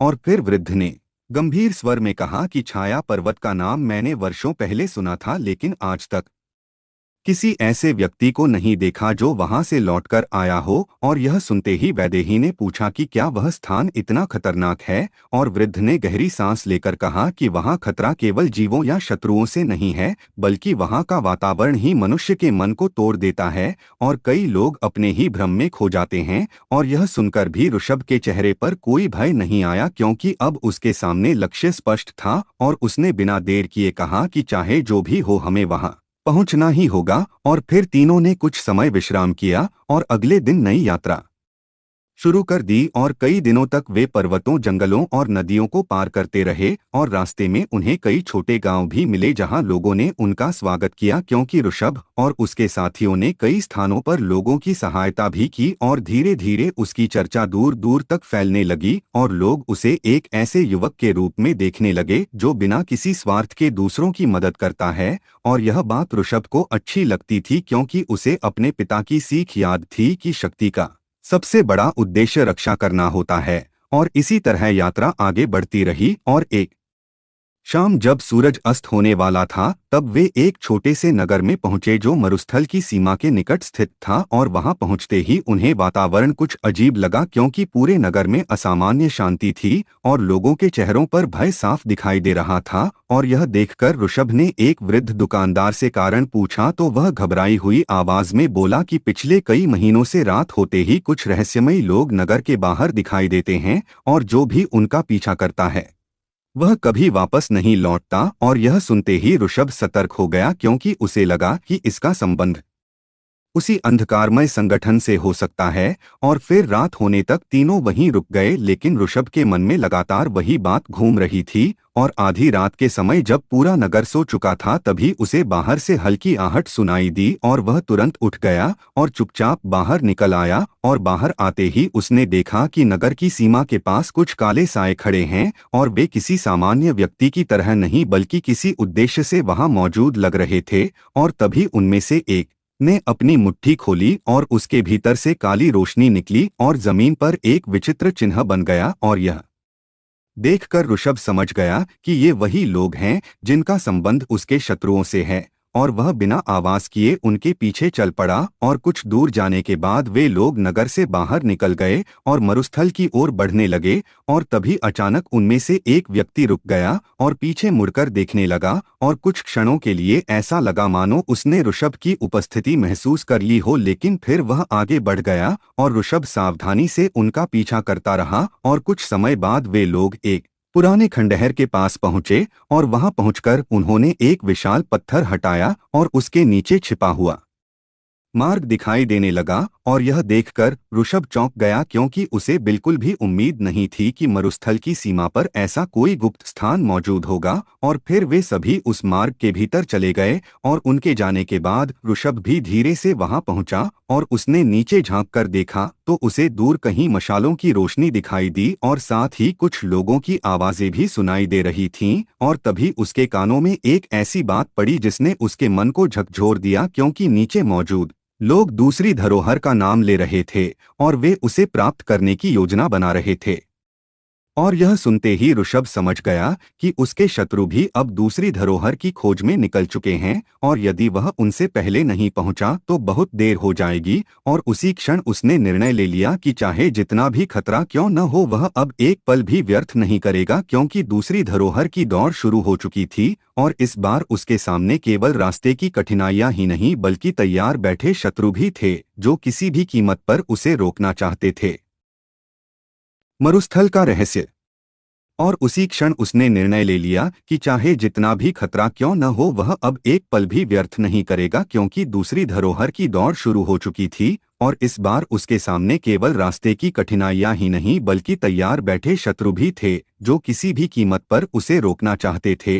और यह सोचते हुए ऋषभ सावधानी से उस गुप्त मार्ग के भीतर उतरने लगा और नीचे जाते हुए उसे महसूस हुआ कि यह स्थान बहुत पुराना है क्योंकि दीवारों पर जमी धूल और टूटे हुए पत्थर बता रहे थे कि यहाँ वर्षों से कोई सामान्य व्यक्ति नहीं आया था। और कुछ दूर आगे बढ़ने पर उसे मशालों की रोशनी और स्पष्ट दिखाई देने लगी और साथ ही कुछ लोगों की आवाजें भी सुनाई देने लगीं और वह धीरे से एक बड़े पत्थर के पीछे छिप गया और सामने का दृश्य देखने लगा। और वहां लगभग 20 काले वस्त्रधारी लोग मौजूद थे और उनके बीच वही लंबा व्यक्ति खड़ा था जो धुंध घाटी में उनके सामने आया था। और उसे देखकर ऋषभ की आंखें सिकुड़ गईं क्योंकि उसने सोचा था कि वह व्यक्ति कुछ समय तक सामने नहीं आएगा लेकिन वह फिर यहाँ मौजूद था। और तभी वह व्यक्ति गंभीर स्वर में बोला कि पहली धरोहर हमारे हाथ से निकल गई लेकिन दूसरी धरोहर किसी भी स्थिति में उस लड़के तक नहीं पहुंचनी चाहिए। और यह सुनते ही बाकी सभी लोग सिर झुकाकर उसकी बात सुनने लगे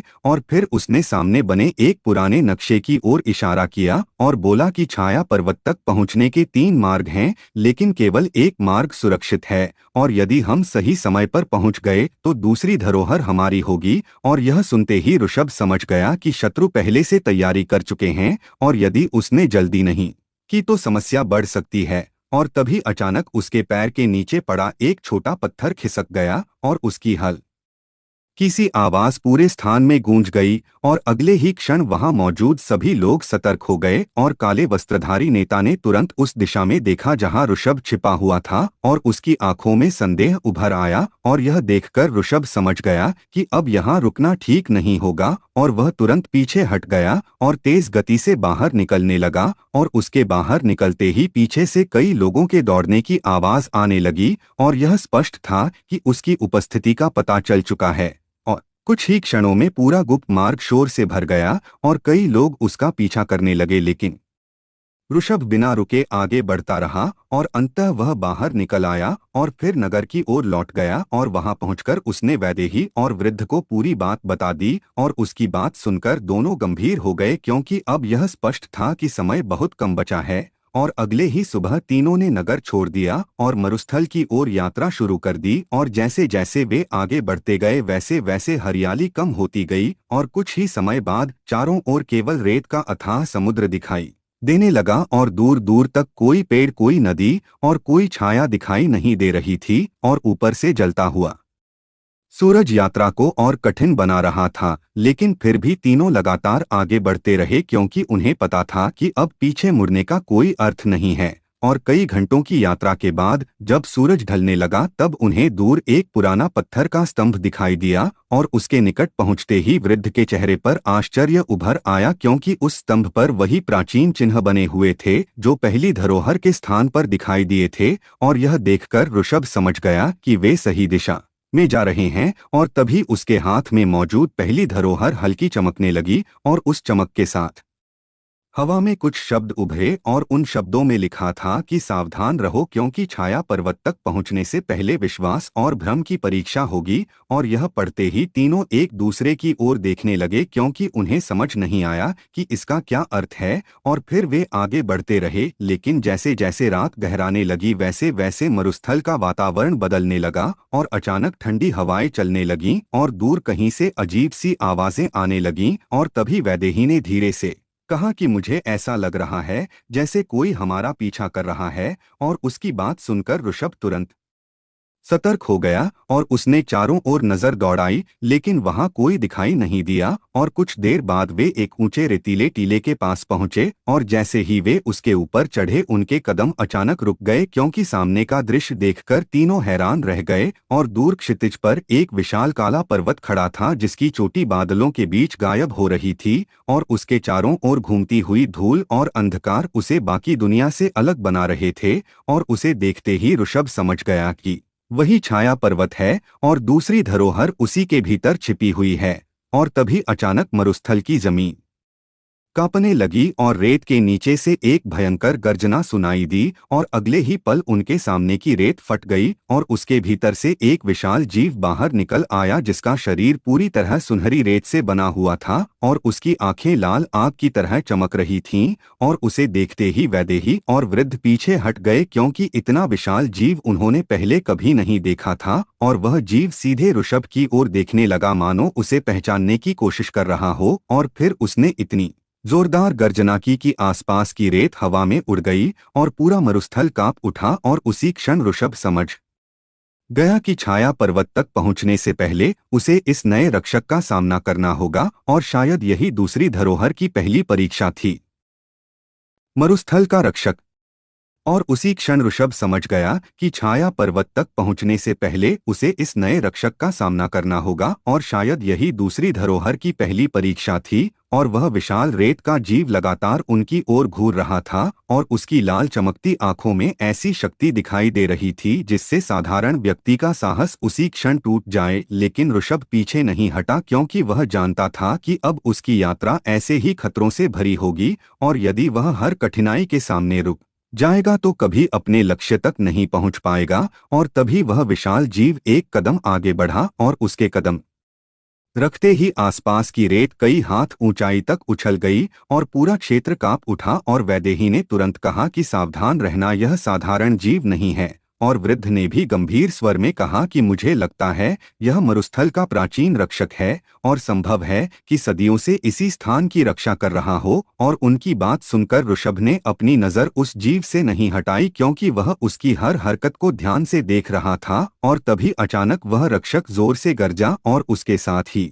चारों ओर की रेत घूमने लगी और कुछ ही क्षणों में एक विशाल रेत का बवंडर बन गया जिसने पूरे क्षेत्र को घेर लिया। और यह देखकर वैदेही और वृद्ध पीछे हट गए क्योंकि सामने कुछ भी साफ दिखाई नहीं दे रहा था। और उसी समय वह विशाल जीव अचानक रेत के भीतर गायब हो गया और अगले ही क्षण जमीन के नीचे से भयंकर कंपन महसूस होने लगा। और ऋषभ समझ गया कि वह जीव नीचे से हमला करने वाला है और उसने तुरंत वैदेही और वृद्ध को दूर हटने के लिए कहा। और जैसे ही वे पीछे हटे वैसे ही उनके खड़े होने वाली जगह फट गई और वह विशाल जीव रेत को चीरता हुआ बाहर निकला और उसके विशाल पंजे ने सामने की चट्टान को एक ही बार में तोड़ दिया। और यह देखकर तीनों समझ गए कि उसकी शक्ति अत्यंत भयानक है। और तभी ऋषभ ने आगे बढ़कर उसका ध्यान अपनी ओर खींचा और वह जीव तुरंत उसकी ओर मुड़ गया और अगले ही क्षण दोनों के बीच संघर्ष शुरू हो गया। और ऋषभ तेजी से इधर उधर घूमते हुए उसके हमलों से बच रहा था जबकि वह विशाल जीव लगातार प्रहार कर रहा था और हर प्रहार से रेत का तूफान उठ रहा था।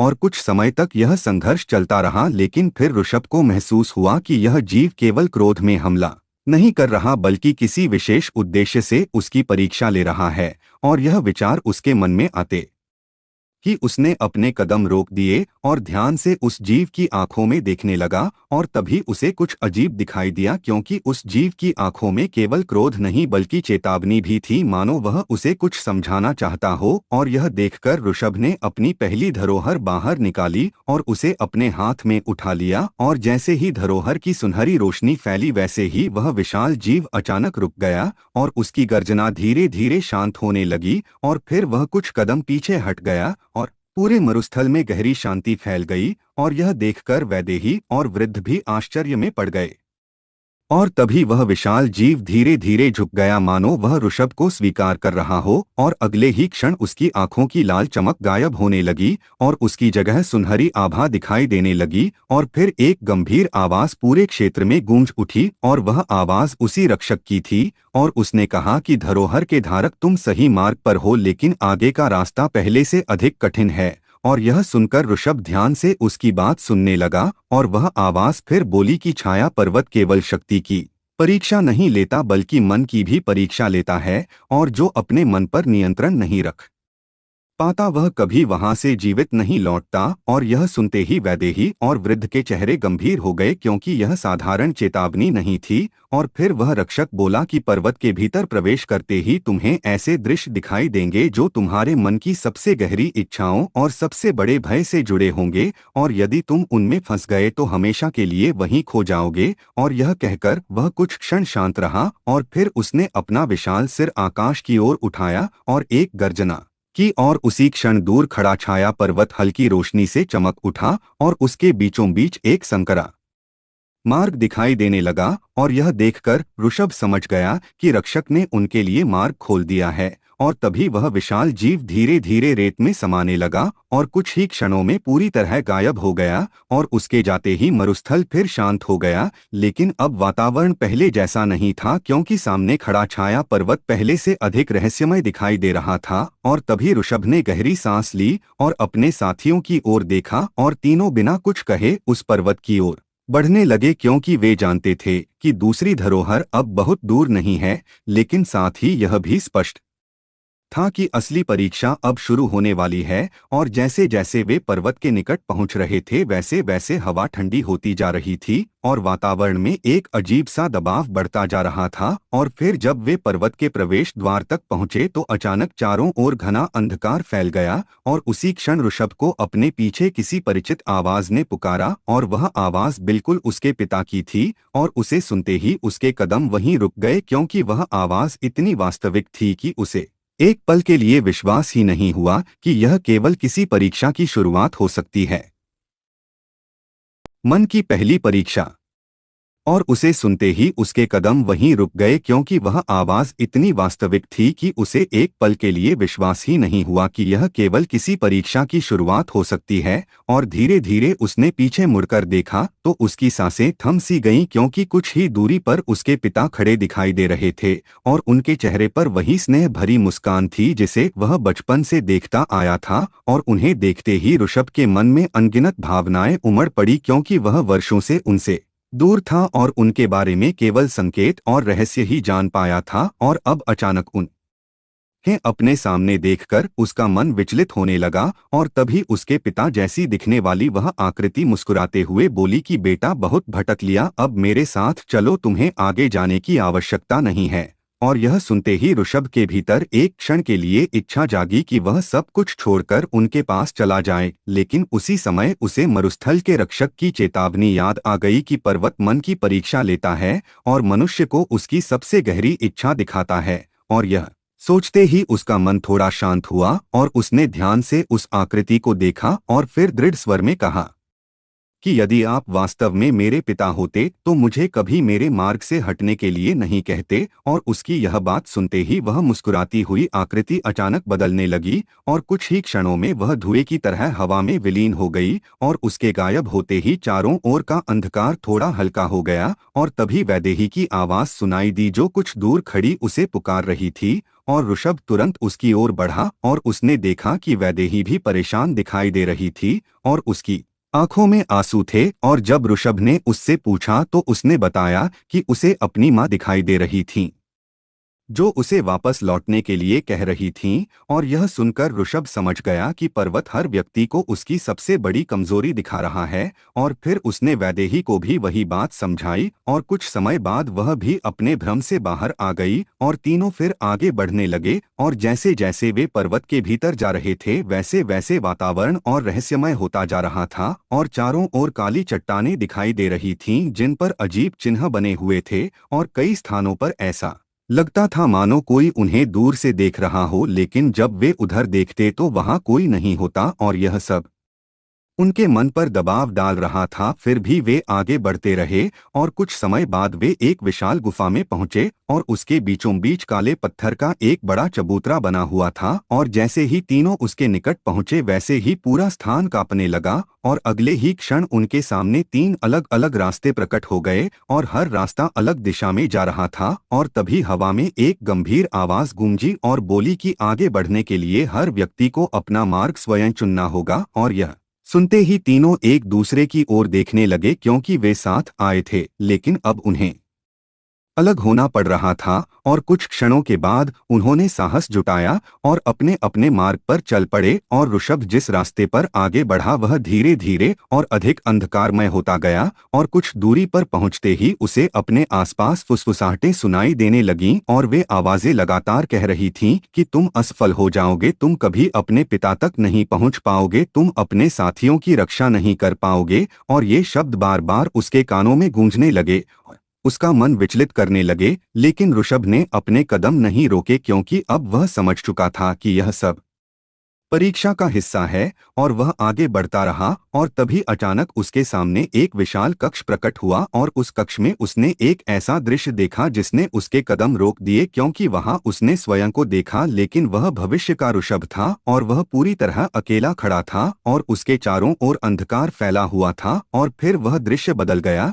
और उसने देखा कि उसके सभी साथी उससे दूर हो चुके हैं और वह अपने लक्ष्य तक पहुंचने से पहले ही सब कुछ खो चुका है। और यह दृश्य इतना वास्तविक था कि एक पल के लिए उसका मन कांप उठा, लेकिन फिर उसने अपनी मुट्ठियां भींच लीं और स्वयं से कहा कि भविष्य अभी लिखा नहीं गया है और कोई भ्रम यह तय नहीं कर सकता कि उसका जीवन कैसा होगा। और जैसे ही उसने यह कहा वैसे ही वह पूरा दृश्य टूटकर बिखर गया और कक्ष फिर सामान्य हो गया। और तभी उसके हाथ में मौजूद पहली धरोहर चमकने लगी और उससे निकली सुनहरी रोशनी पूरे कक्ष में फैल गई और उसी प्रकाश के बीच एक नया द्वार दिखाई देने लगा। और यह देखकर ऋषभ समझ गया कि उसने पहली मानसिक परीक्षा पार कर ली है और वह बिना रुके उस द्वार की ओर बढ़ गया। लेकिन उसे बिल्कुल भी अंदाजा नहीं था कि यह केवल शुरुआत थी, क्योंकि पर्वत के भीतर अभी उससे भी कठिन परीक्षाएं उसका इंतजार कर रही थीं। और दूसरी ओर उसी समय पर्वत के किसी और भाग में काले वस्त्रधारी लोगों का समूह भी आगे बढ़ रहा था और उनके नेता के चेहरे पर एक खतरनाक मुस्कान थी, क्योंकि उसे विश्वास था कि इस बार वह दूसरी धरोहर किसी भी हालत में ऋषभ से पहले प्राप्त कर लेगा। और इस तरह छाया पर्वत के भीतर दो अलग अलग यात्राएं एक ही लक्ष्य की ओर बढ़ रही थीं और दोनों के बीच टकराव अब पहले से कहीं अधिक निकट आ चुका था। छाया पर्वत की गहराइयां। और इस तरह छाया पर्वत के भीतर दो अलग अलग यात्राएं एक ही लक्ष्य की ओर बढ़ रही थीं और दोनों के बीच टकराव अब पहले से कहीं अधिक निकट आ चुका था। और दूसरी मानसिक परीक्षा पार करने के बाद ऋषभ बिना रुके उस सुनहरी रोशनी से बने द्वार के भीतर प्रवेश कर गया। और जैसे ही उसने उस द्वार को पार किया वैसे ही उसके सामने का दृश्य पूरी तरह बदल गया और अब वह एक बहुत विशाल और शांत स्थान पर खड़ा था, जहां चारों ओर काली चट्टानों के ऊंचे स्तंभ खड़े थे और उन स्तंभों पर प्राचीन चिन्ह चमक रहे थे। और वातावरण में ऐसी खामोशी थी कि उसकी अपनी सांसों की आवाज तक स्पष्ट सुनाई दे रही थी। और वह सावधानी से आगे बढ़ने लगा, क्योंकि उसे पता था कि इस पर्वत में हर कदम के साथ कोई नई परीक्षा सामने आ सकती है। और कुछ दूर चलने के बाद उसने देखा कि जमीन पर पुराने पैरों के निशान बने हुए हैं और ऐसा लग रहा था कि बहुत समय पहले यहाँ से कई लोग गुजरे थे। लेकिन उन निशानों का अंत अचानक एक जगह जाकर समाप्त हो जाता था और यह देखकर ऋषभ के मन में प्रश्न उठा कि उन लोगों के साथ क्या हुआ होगा। और तभी उसके हाथ में मौजूद पहली धरोहर हल्की चमकने लगी और उसकी रोशनी एक विशेष दिशा की ओर इशारा करने लगी और यह देखकर वह उसी दिशा में आगे बढ़ गया और धीरे धीरे उसके सामने एक विशाल पत्थर का द्वार दिखाई देने लगा और उस द्वार पर एक योद्धा की आकृति बनी हुई थी जिसके हाथ में तलवार थी और उसकी आंखों में दो चमकते हुए रत्न जड़े हुए थे और जैसे ही ऋषभ उस द्वार के निकट पहुंचा वैसे ही वह आकृति जीवित होने लगी और अगले ही क्षण पत्थर का वह योद्धा धीरे धीरे हिलने लगा और उसकी आंखों में तेज प्रकाश भर गया और फिर उसने भारी आवाज में कहा कि आगे बढ़ने के लिए शक्ति नहीं बल्कि विश्वास चाहिए और यह कहकर वह पूरी तरह जीवित हो गया और अपने हाथ की विशाल तलवार उठाकर ऋषभ के सामने खड़ा हो गया और यह देखकर ऋषभ समझ गया कि यह एक और परीक्षा है और अगले ही क्षण वह पत्थर का योद्धा उसकी ओर बढ़ा और दोनों के बीच संघर्ष शुरू हो गया और हर बार जब उसकी तलवार जमीन पर गिरती तो पत्थर टूट जाते और पूरा स्थान कांप उठता लेकिन ऋषभ भी लगातार उसके प्रहारों से बचते हुए अवसर खोज रहा था और कुछ समय तक संघर्ष चलता रहा लेकिन फिर उसे एहसास हुआ कि वह चाहे जितना भी हमला कर ले उस पत्थर के योद्धा को कोई नुकसान नहीं पहुंच रहा और तभी उसे उस योद्धा की कही हुई बात याद आई कि आगे बढ़ने के लिए शक्ति नहीं बल्कि विश्वास चाहिए और यह सोचते ही उसने अपने कदम रोक दिए और हमला करना बंद कर दिया और यह देखकर पत्थर का योद्धा भी रुक गया और फिर ऋषभ ने आंखें बंद कर लीं और अपने मन को शांत कर लिया और जैसे ही उसने ऐसा किया वैसे ही उसके हाथ में मौजूद पहली धरोहर चमक उठी और उसकी सुनहरी रोशनी सीधे उस योद्धा पर पड़ी और अगले ही क्षण वह विशाल आकृति मुस्कुराती हुई दिखाई दी और धीरे धीरे पत्थर में बदलकर वहीं स्थिर हो गई और उसके पीछे का विशाल द्वार खुल गया और यह देखकर ऋषभ समझ गया कि उसने परीक्षा का सही उत्तर खोज लिया है और वह तुरंत आगे बढ़ गया और द्वार के दूसरी ओर पहुंचते ही उसके सामने एक लंबा मार्ग दिखाई दिया जो पर्वत की और अधिक गहराई में जा रहा था और वह लगातार आगे बढ़ता रहा और कई घंटों तक चलने के बाद उसे दूर से पानी बहने की आवाज सुनाई दी और यह सुनकर उसे आश्चर्य हुआ क्योंकि उसने कभी नहीं सोचा था कि इस सूखे और रहस्यमय पर्वत के भीतर पानी भी हो सकता है और जब वह उस दिशा में पहुंचा तो उसके सामने एक अद्भुत दृश्य था क्योंकि वहां एक चमकती हुई भूमिगत नदी बह रही थी और उसका पानी नीली रोशनी छोड़ रहा था और पूरी गुफा उसी प्रकाश से जगमगा रही थी और नदी के किनारे पहुंचते ही ऋषभ को एक अजीब सी शांति महसूस हुई और तभी नदी के बीचों बीच हलचल हुई और धीरे धीरे पानी से एक वृद्ध स्त्री की आकृति बाहर आने लगी और उसका चेहरा अत्यंत शांत था और उसकी आंखों में असीम ज्ञान दिखाई दे रहा था और उसने मुस्कुराकर ऋषभ की ओर देखा और कहा कि बहुत समय बाद कोई यहाँ तक पहुंचा है और यह सुनते ही ऋषभ सतर्क हो गया और उसने आदरपूर्वक पूछा कि आप कौन हैं और वह स्त्री बोली कि मैं इस पर्वत की स्मृतियों की रक्षक हूँ और सदियों से यहाँ आने वालों की परीक्षा देखती आई हूँ और फिर उसने गंभीर होकर कहा कि तुम्हारे भीतर साहस है लेकिन आगे का मार्ग केवल साहस से नहीं खुलेगा क्योंकि दूसरी धरोहर तक पहुँचने के लिए तुम्हें एक ऐसा सत्य जानना होगा जिसे सुनकर तुम्हारा जीवन बदल जाएगा और यह सुनते ही ऋषभ के मन में उत्सुकता बढ़ गई और उसने पूछा कि वह सत्य क्या है और तभी वह स्त्री कुछ क्षण शांत रही और फिर बोली कि जिस अंधकार से तुम लड़ रहे हो वह केवल बाहरी शत्रु नहीं है उसका संबंध तुम्हारे अतीत से भी है और यह सुनते ही ऋषभ की आंखें फैल गईं क्योंकि उसने कभी ऐसा नहीं सोचा था और तभी वह स्त्री आगे बोली कि तुम्हारे पिता ने जो मार्ग चुना था वह साधारण नहीं था और उनकी यात्रा का रहस्य अभी तक तुमसे छिपा हुआ है और यह कहते ही उसने अपना हाथ आगे बढ़ाया और नदी का पानी हवा में उठने लगा और उसके भीतर कुछ दृश्य दिखाई देने लगे और उन दृश्यों में ऋषभ ने अपने पिता को देखा जो किसी अज्ञात स्थान पर खड़े थे और उनके सामने वही लाल आंखों वाला रहस्यमयी व्यक्ति मौजूद था जिसे वह कई बार संकेतों में देख चुका था और दोनों के बीच भयंकर संघर्ष चल रहा था और यह दृश्य देखकर ऋषभ का हृदय तेजी से धड़कने लगा क्योंकि पहली बार उसे अपने पिता और उस रहस्यमयी शत्रु के बीच संबंध का संकेत मिला था और तभी अचानक पूरा दृश्य टूट गया और उसी क्षण दूर कहीं पर्वत की गहराइयों में एक भयंकर गर्जना गूंज उठी और उसके साथ ही जमीन कांपने लगी और वह वृद्ध स्त्री गंभीर होकर बोली कि समय बहुत कम है क्योंकि तुम्हारे शत्रु भी तेजी से दूसरी धरोहर के निकट पहुंच रहे हैं और यदि वे पहले पहुंच गए अतीत की परछाइयां और यह सुनते ही ऋषभ ने बिना समय गंवाए आगे बढ़ने का निर्णय लिया, क्योंकि अब उसके सामने केवल दूसरी धरोहर ही नहीं बल्कि अपने पिता से जुड़ा एक बहुत बड़ा रहस्य भी था जो धीरे धीरे उसके सामने खुलने वाला था। और वह उस चमकती हुई भूमिगत नदी के किनारे से आगे बढ़ गया, जबकि उसके मन में लगातार वही दृश्य घूम रहा था जिसमें उसने अपने पिता को उस लाल आंखों वाले रहस्यमयी व्यक्ति के सामने खड़े देखा था। और जितना अधिक वह उस दृश्य के बारे में सोचता उतना ही उसके मन में नए प्रश्न उठते जाते थे, क्योंकि अब तक उसे लगता था कि उसके पिता केवल धरोहरों की रक्षा से जुड़े हुए थे, लेकिन अब ऐसा प्रतीत हो रहा था कि उनका संबंध उस अंधकारमय शक्ति से भी रहा है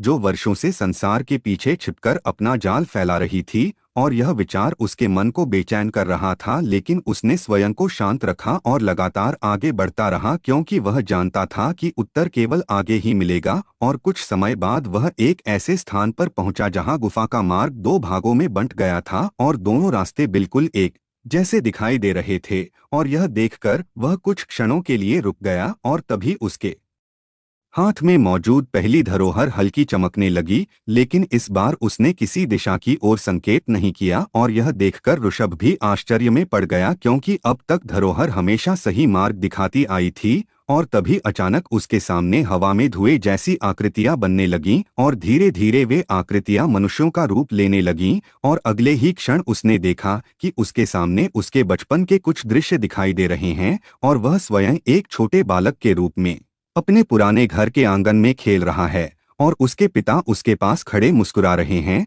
और यह दृश्य यह इतना वास्तविक था कि एक पल के लिए ऋषभ वहीं खड़ा रह गया और फिर दृश्य बदल गया और उसने देखा कि एक रात उसके पिता किसी अज्ञात व्यक्ति से गुप्त रूप से बात कर रहे हैं और उनके चेहरे पर चिंता साफ दिखाई दे रही है।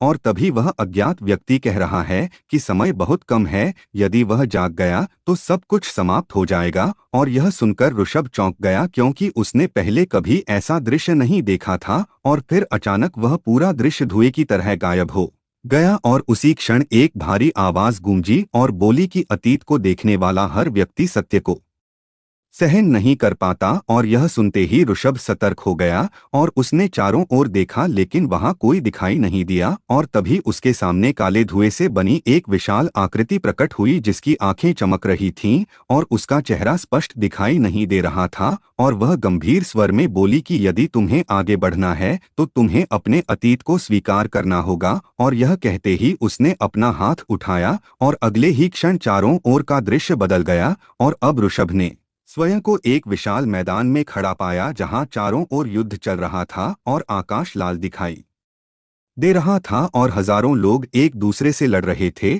और इस भयंकर युद्ध के बीच उसने अपने पिता को देखा जो कई योद्धाओं के साथ खड़े थे और उनके हाथ में वही सुनहरी शक्ति चमक रही थी जो पहली धरोहर से निकलती थी। और तभी दूसरी ओर से लाल आंखों वाला वही रहस्यमयी व्यक्ति सामने आया और उसके आते ही पूरा मैदान अंधकार से भरने लगा और फिर दोनों के बीच भयंकर संघर्ष शुरू हो गया। और यह देखकर ऋषभ की धड़कनें तेज हो गईं, क्योंकि यह कोई साधारण दृश्य नहीं बल्कि अतीत की वास्तविक घटना थी और वह सब कुछ अपनी आंखों से देख रहा था। और फिर उसने देखा कि संघर्ष के दौरान उसके पिता अपने साथियों को बचाने के लिए स्वयं आगे बढ़े और उन्होंने अपनी शक्ति का बड़ा हिस्सा किसी रहस्यमयी वस्तु को सील करने में लगा दिया। और उसी क्षण लाल आंखों वाला व्यक्ति क्रोध से गरज उठा और उसने प्रतिज्ञा की कि वह एक दिन लौटेगा और अधूरा कार्य पूरा करेगा। और यह सुनते ही पूरा दृश्य अचानक टूट गया और ऋषभ फिर उसी गुफा में खड़ा था और अब उसके चेहरे पर पहले से अधिक गंभीरता थी, क्योंकि उसे समझ आ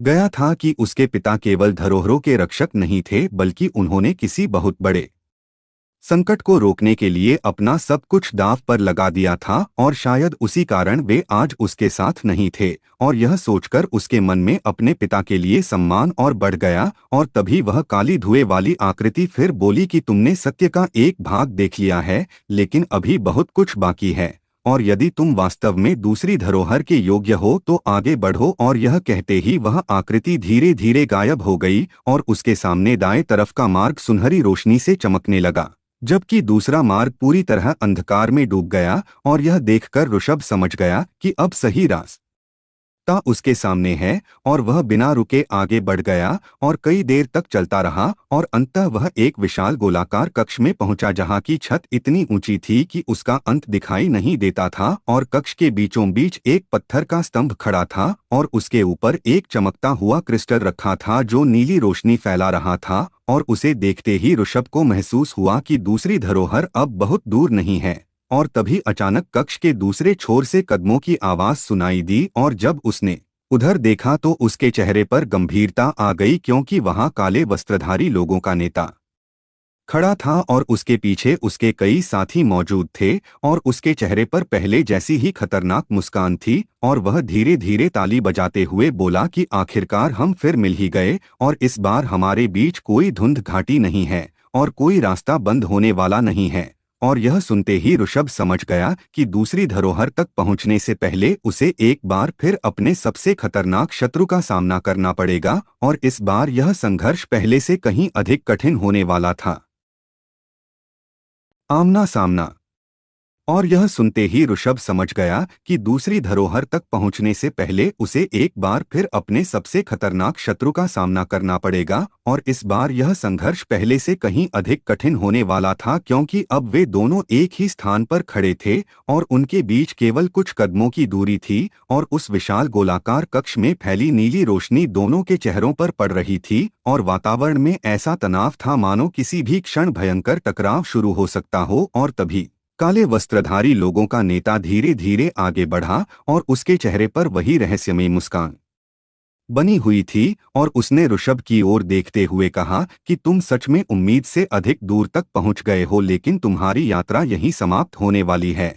और यह सुनकर ऋषभ शांत खड़ा रहा क्योंकि वह जानता था कि ऐसे लोगों के शब्दों में आना सबसे बड़ी भूल होगी। और तभी उसने दृढ़ स्वर में कहा कि मेरी यात्रा अभी शुरू हुई है, समाप्त नहीं। और यह सुनते ही उस व्यक्ति की मुस्कान और गहरी हो गई और उसने अपने साथियों की ओर देखा और अगले ही क्षण वे सभी अलग अलग दिशाओं में फैल गए और पूरे कक्ष को घेर लिया। और यह देखकर ऋषभ समझ गया कि वे लोग उसे अकेला करने की कोशिश कर रहे हैं। और तभी अचानक उनमें से एक व्यक्ति ने आगे बढ़कर हमला कर दिया और उसके हाथ से निकली काली शक्ति सीधे ऋषभ की ओर बढ़ी लेकिन ऋषभ पहले से तैयार था और वह तुरंत एक ओर हट गया और वह शक्ति पीछे की चट्टान से टकराकर उसे चूर चूर कर गई और अगले ही क्षण संघर्ष शुरू हो गया और चारों ओर धूल और पत्थर उड़ने लगे और ऋषभ लगातार अपने विरोधियों के हमलों से बचते हुए जवाब दे रहा था। और कुछ ही समय में उसने दो लोगों को पीछे हटने पर मजबूर कर दिया लेकिन तभी उस समूह का नेता स्वयं आगे आया और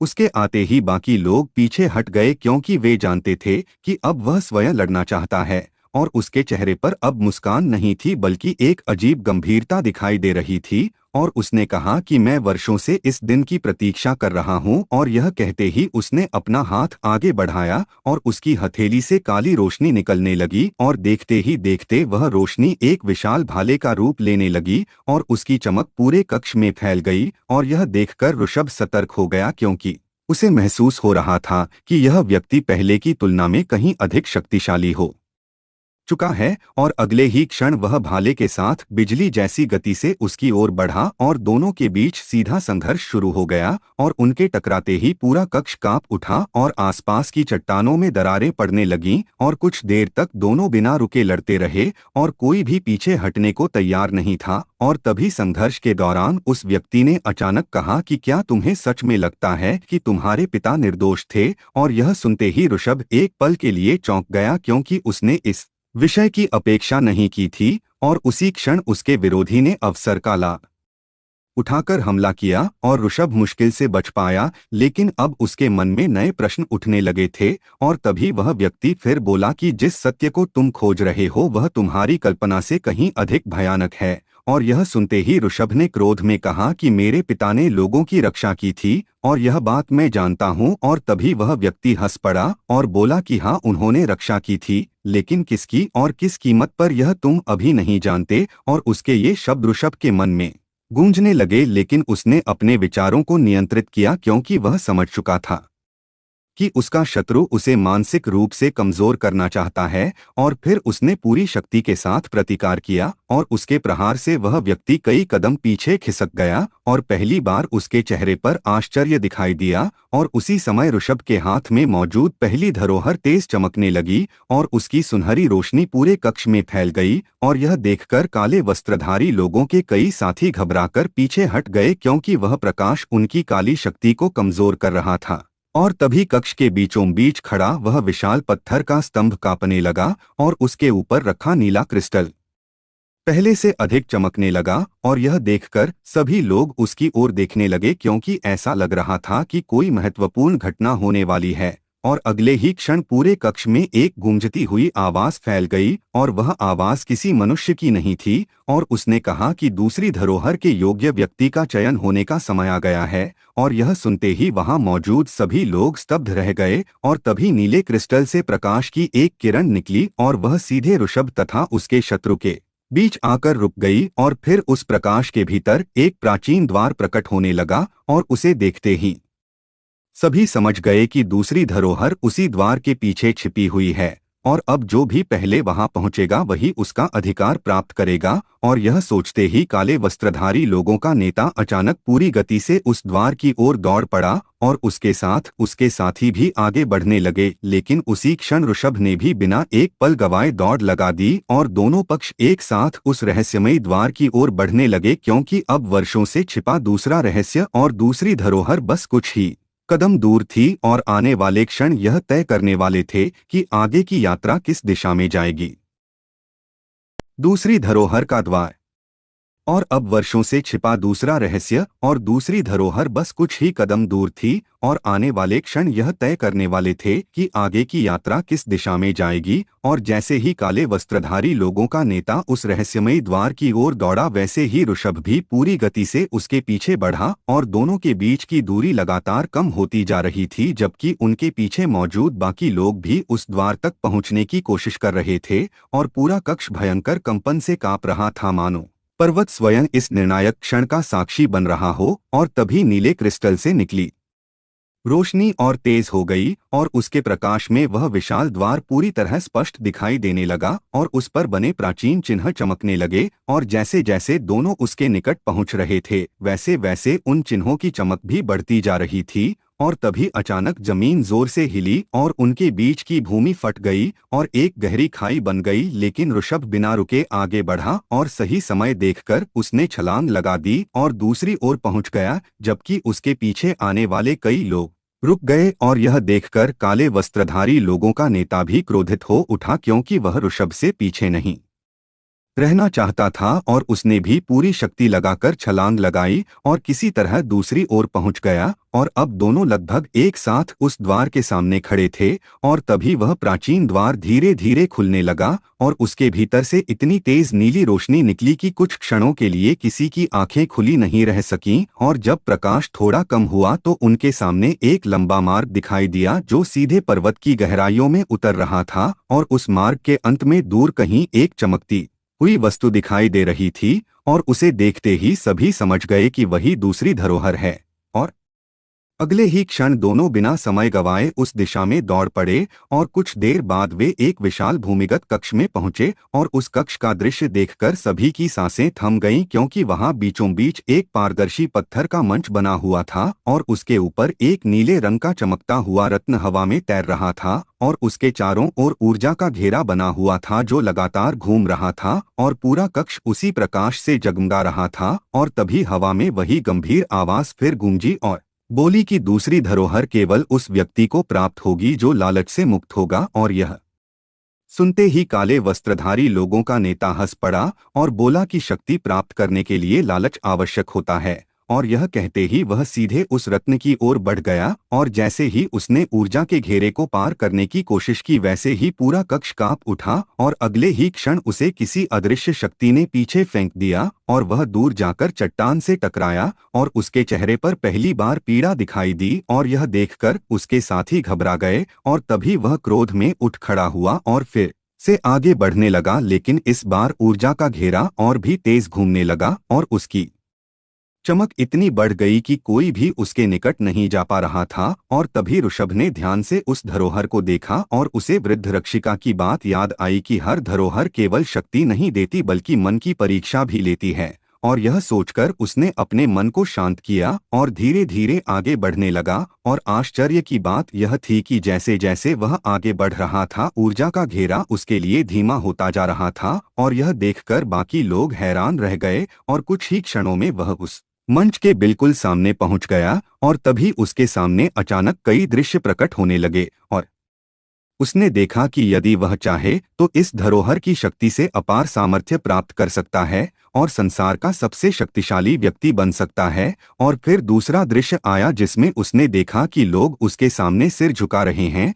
और उसके आदेश पर सब कुछ चल रहा है। और फिर तीसरा दृश्य आया जिसमें उसने अपने खोए हुए परिवार को वापस पाया हुआ देखा और यह सब इतना वास्तविक था कि एक पल के लिए उसका मन डगमगाने लगा। लेकिन फिर उसे अपने पिता की मुस्कान याद आई और उसने स्वयं से कहा कि उसका लक्ष्य केवल शक्ति पाना नहीं बल्कि सत्य को खोजना और लोगों की रक्षा करना है। और जैसे ही उसके मन से लालच समाप्त हुआ वैसे ही उसके सामने के सारे दृश्य टूटकर बिखर गए और ऊर्जा का घेरा पूरी तरह शांत हो गया। और अगले ही क्षण वह नीला रत्न धीरे धीरे नीचे उतरने लगा और आकर ऋषभ के सामने रुक गया और फिर स्वयं उसके हाथों में आ गया। और उसी क्षण पूरा कक्ष नीली रोशनी से भर गया और एक शक्तिशाली ऊर्जा उसके शरीर में समाने लगी और उसके मन में अनगिनत प्राचीन स्मृतियों की झलकें आने लगीं। और उसने कुछ ऐसे चिन्ह और स्थान देखे जिन्हें उसने पहले कभी नहीं देखा था और उन्हीं झलकियों के बीच उसे एक बहुत महत्वपूर्ण संकेत मिला कि तीसरी धरोहर कहाँ छिपी हुई है।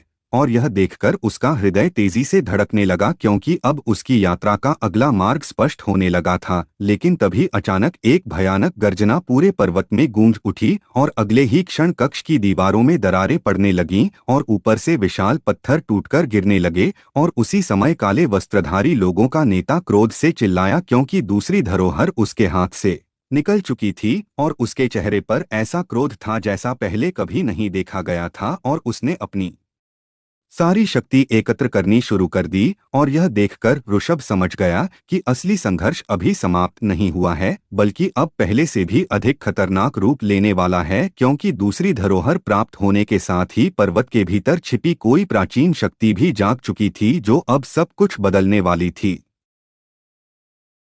जागी हुई शक्ति।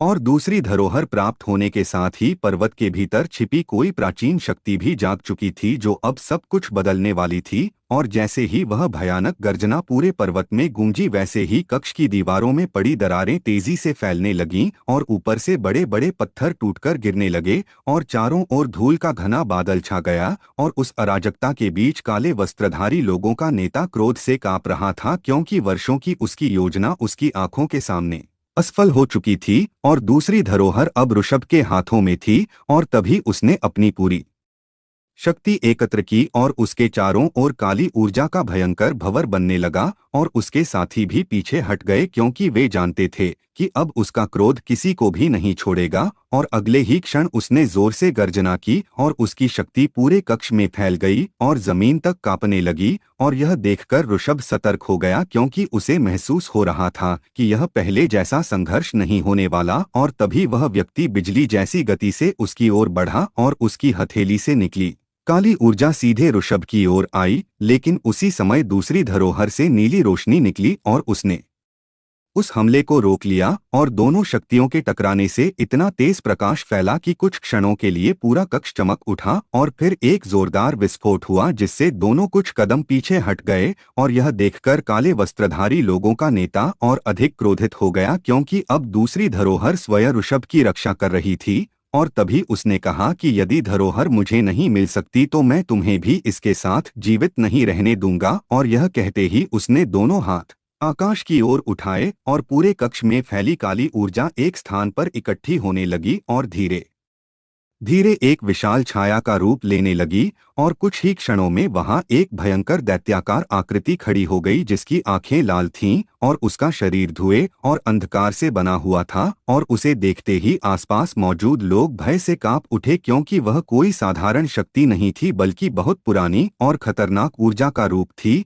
और तभी वह दैत्याकार आकृति गर्जना करते हुए ऋषभ की ओर बढ़ी और उसके हर कदम से जमीन हिलने लगी और यह देखकर ऋषभ ने दूसरी धरोहर को मजबूती से पकड़ा और अपने मन को शांत किया क्योंकि वह समझ चुका था कि केवल बल से इस संकट को नहीं रोका जा सकता। और तभी उसके हाथ में मौजूद पहली और दूसरी दोनों धरोहरें एक साथ चमकने लगीं और उनकी रोशनी आपस में मिलकर एक नया प्रकाश बनाने लगी। और यह देखकर स्वयं ऋषभ भी आश्चर्यचकित रह गया क्योंकि उसने पहले कभी ऐसा नहीं देखा था। और अगले ही क्षण उस संयुक्त प्रकाश से उसके सामने एक प्राचीन चिन्ह प्रकट हुआ और उसे देखते ही उसके मन में कुछ नई स्मृतियां आने लगीं और उसे समझ में आने लगा कि धरोहरों की वास्तविक शक्ति केवल लड़ाई के लिए नहीं बल्कि संतुलन बनाए रखने के लिए बनाई गई थी। और यह विचार आते ही उसने अपनी शक्ति उस प्रकाश में प्रवाहित कर दी और फिर वह चमकता हुआ चिन्ह सीधे उस दैत्याकार आकृति की ओर बढ़ा और जैसे ही वह उससे टकराया वैसे ही पूरी आकृति कांपने लगी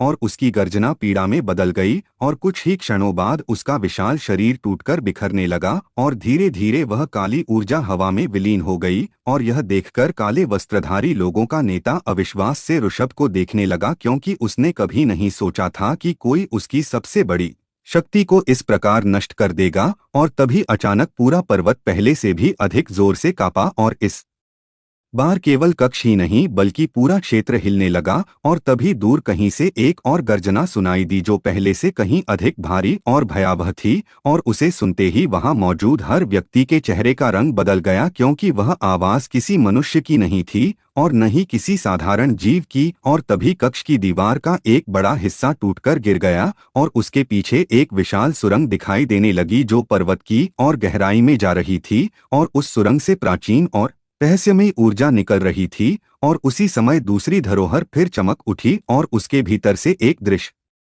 यह प्रकट हुआ जिसमें ऋषभ ने एक विशाल द्वार देखा जो किसी भूले हुए स्थान पर स्थित था और उसके ऊपर वही चिन्ह बने थे जो उसने अभी प्रकाश में देखे थे। और फिर एक आवाज उसके मन में गूंजी कि तीसरी धरोहर उस द्वार के पार है और यदि समय रहते वहां नहीं पहुंचे तो अंधकार फिर जाग जाएगा। और यह सुनते ही ऋषभ समझ गया कि उसकी अगली यात्रा अब शुरू होने वाली है। लेकिन तभी उसने देखा कि वैदेही और उसके बाकी साथी अभी तक उसके पास नहीं पहुंचे हैं। और यह बात उसके मन में चिंता पैदा करने लगी क्योंकि पर्वत के भीतर हुए इन परिवर्तनों के बाद कोई भी सुरक्षित नहीं था। और दूसरी ओर काले वस्त्रधारी लोगों का नेता धीरे धीरे उठ खड़ा हुआ और उसके चेहरे पर अब क्रोध के साथ साथ एक अजीब सी मुस्कान भी थी। और उसने कहा कि तुमने आज जीत जरूर ली है लेकिन खेल अभी समाप्त नहीं हुआ। और यह कहते ही उसने अपनी मुट्ठी बंद की और उसके हाथ में एक काला चमकता हुआ पत्थर दिखाई दिया जिसे देखकर ऋषभ की भौहें सिकुड़ गईं क्योंकि उसे महसूस हुआ कि उस पत्थर में भी कोई खतरनाक रहस्य छिपा है। और अगले ही क्षण वह व्यक्ति अपने साथियों के साथ अंधकार में गायब हो गया और उसे रोकने का अवसर भी नहीं मिला। और अब कक्ष में केवल ऋषभ बचा था जो दूसरी धरोहर को हाथ में लिए उस नई सुरंग की ओर देख रहा था क्योंकि उसे महसूस हो रहा था कि आगे जो कुछ भी उसका इंतजार कर रहा है वह अब तक की हर परीक्षा और हर संघर्ष से कहीं अधिक बड़ा और खतरनाक होने वाला है। रहस्यमयी सुरंग का रहस्य।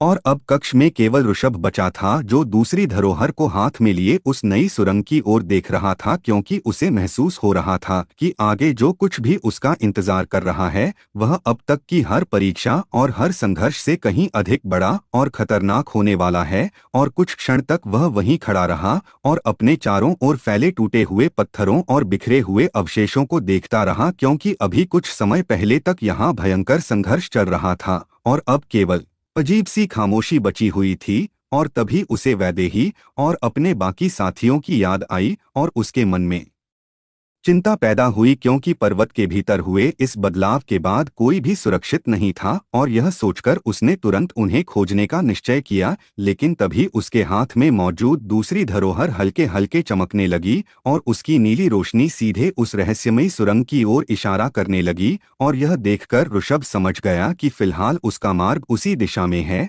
और शायद वहीं उसे अपने साथियों के बारे में भी कोई संकेत मिले। और फिर वह सावधानी से उस सुरंग के भीतर प्रवेश कर गया और जैसे ही वह अंदर पहुंचा वैसे ही उसे महसूस हुआ कि यहाँ की हवा बाकी स्थानों से अलग है और उसमें किसी प्राचीन शक्ति की उपस्थिति स्पष्ट महसूस हो रही थी। और सुरंग की दीवारों पर बने चिन्ह हल्की रोशनी छोड़ रहे थे जिससे रास्ता दिखाई दे रहा था। और वह लगातार आगे बढ़ता रहा और चलते चलते उसे ऐसा लगने लगा मानो कोई अदृश्य शक्ति उसे आगे बुला रही हो। और कुछ समय बाद उसे दूर से किसी के बात करने की आवाज सुनाई दी और यह सुनकर वह तुरंत सतर्क हो गया और धीरे धीरे आवाज की दिशा में बढ़ने लगा। और जब वह एक मोड़ पर पहुंचा तो उसने देखा कि सामने कुछ लोग खड़े हुए हैं और वे धीरे धीरे किसी विषय पर चर्चा कर रहे हैं। और जब उसने ध्यान से देखा तो उसके चेहरे पर राहत आ गई क्योंकि वे वैदेही और उसके साथी थे जो किसी तरह इस स्थान तक पहुंच चुके थे।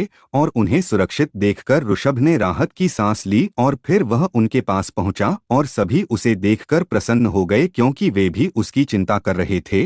और फिर वैदेही ने उससे पूछा कि दूसरी धरोहर मिली या नहीं और जवाब में ऋषभ ने अपने हाथ में मौजूद चमकते हुए नीले रत्न को दिखाया। और उसे देखते कि सभी के चेहरे पर खुशी आ गई क्योंकि उनकी अब तक की यात्रा सफल हो चुकी थी। लेकिन तभी वैदेही ने गंभीर स्वर में कहा कि यहाँ कुछ अजीब हुआ है। और यह सुनकर ऋषभ ने पूछा कि क्या हुआ और तब उसने बताया कि जब पर्वत कांपना शुरू हुआ था तब उन्हें एक रहस्यमय आवाज सुनाई दी थी जो बार बार एक ही बात कह रही थी कि द्वार खुल चुका है और रक्षक जाग चुका है। और यह सुनते ही ऋषभ के चेहरे पर गंभीरता आ गई क्योंकि उसने भी दूसरी धरोहर के माध्यम से एक विशाल द्वार का दृश्य देखा था और अब दोनों बातें आपस में जुड़ती हुई प्रतीत हो रही थीं। और तभी अचानक सुरंग के भीतर से ठंडी हवा का एक तेज झोंका आया और उसके साथ ही दूर कहीं से किसी भारी वस्तु के हिलने की आवाज सुनाई दी। और यह आवाज इतनी गहरी थी कि सभी कुछ क्षणों के लिए चुप हो गए और फिर वे सावधानी से उसी दिशा में आगे बढ़ने लगे। और जैसे जैसे वे आगे बढ़ रहे थे वैसे वैसे सुरंग चौड़ी होती जा रही थी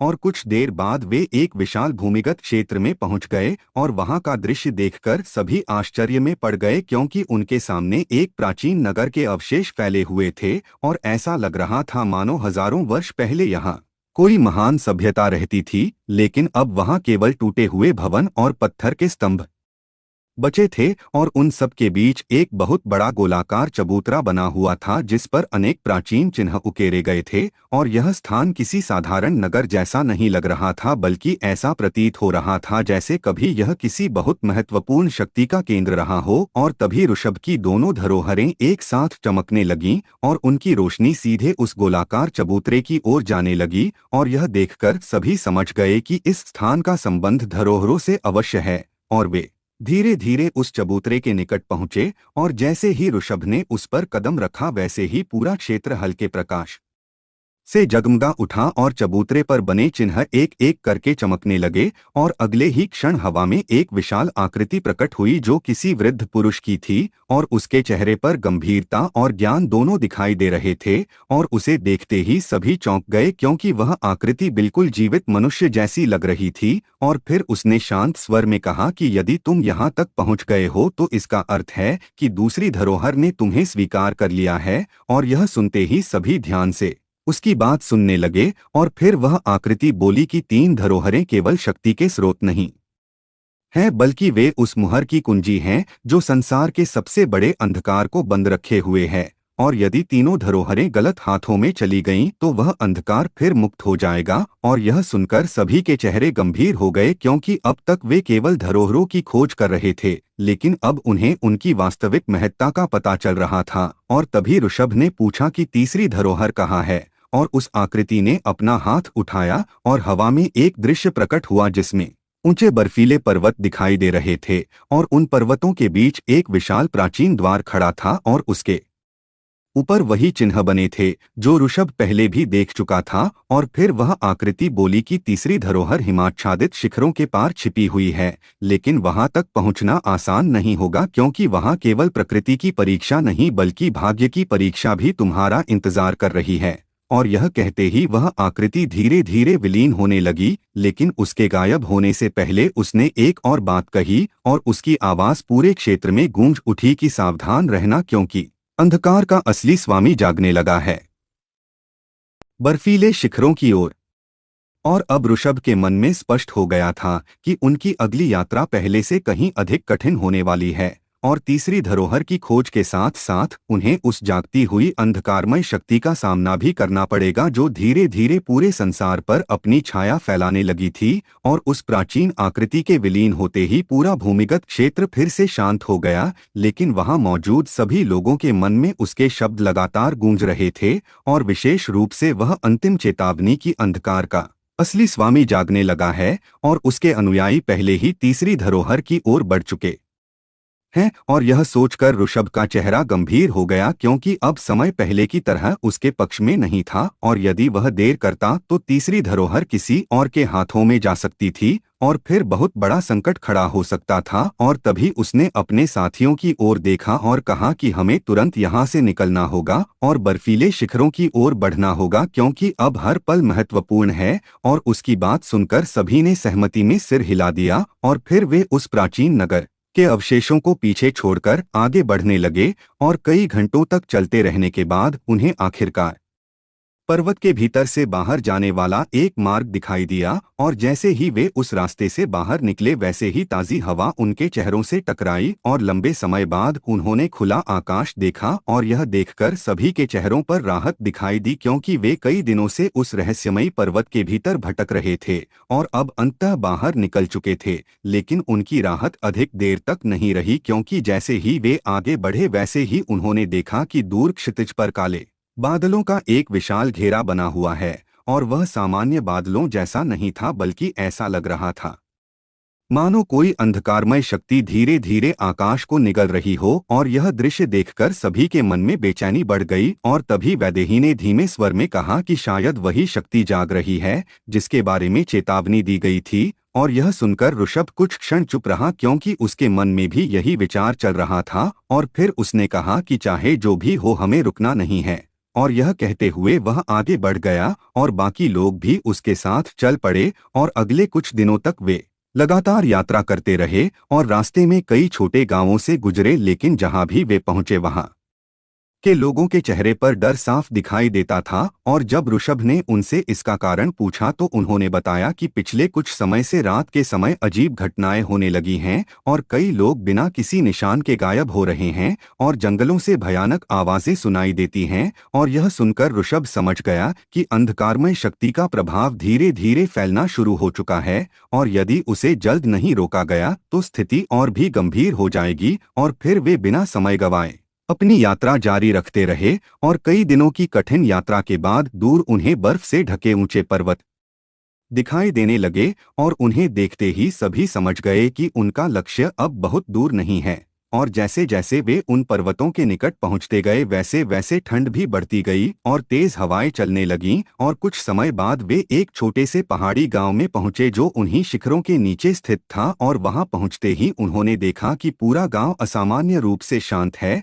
और अधिकांश लोग अपने घरों के भीतर छिपे हुए हैं। और यह देखकर ऋषभ को कुछ अजीब लगा, और तभी एक वृद्ध व्यक्ति उनके पास आया, और उसने उन्हें ध्यान से देखा और फिर कहा कि यदि तुम लोग उन शिखरों की ओर जाने का विचार कर रहे हो तो वापस लौट जाओ क्योंकि वहां अब मृत्यु के अलावा कुछ नहीं बचा है। और यह सुनकर सभी चौंक गए, और ऋषभ ने पूछा कि वहां ऐसा क्या हुआ है। और तब वृद्ध ने बताया कि कुछ सप्ताह पहले कई अजनबी लोग वहां गए थे, और उसके बाद से पर्वतों के ऊपर अजीब रोशनियां दिखाई देने लगीं, और रात के समय भयानक गर्जनाएं सुनाई देती हैं, और जो लोग जांच करने गए वे कभी वापस नहीं लौटे। और यह सुनकर ऋषभ और अधिक सतर्क हो गया क्योंकि उसे समझ में आ गया कि काले वस्त्रधारी लोग उससे पहले ही वहां पहुंच चुके हैं और शायद तीसरी धरोहर की खोज शुरू कर चुके हैं। और तभी अचानक गांव के बाहर से घोड़ों की तेज टापों की आवाज सुनाई दी और अगले ही क्षण कुछ घायल लोग गांव के भीतर भागते हुए आए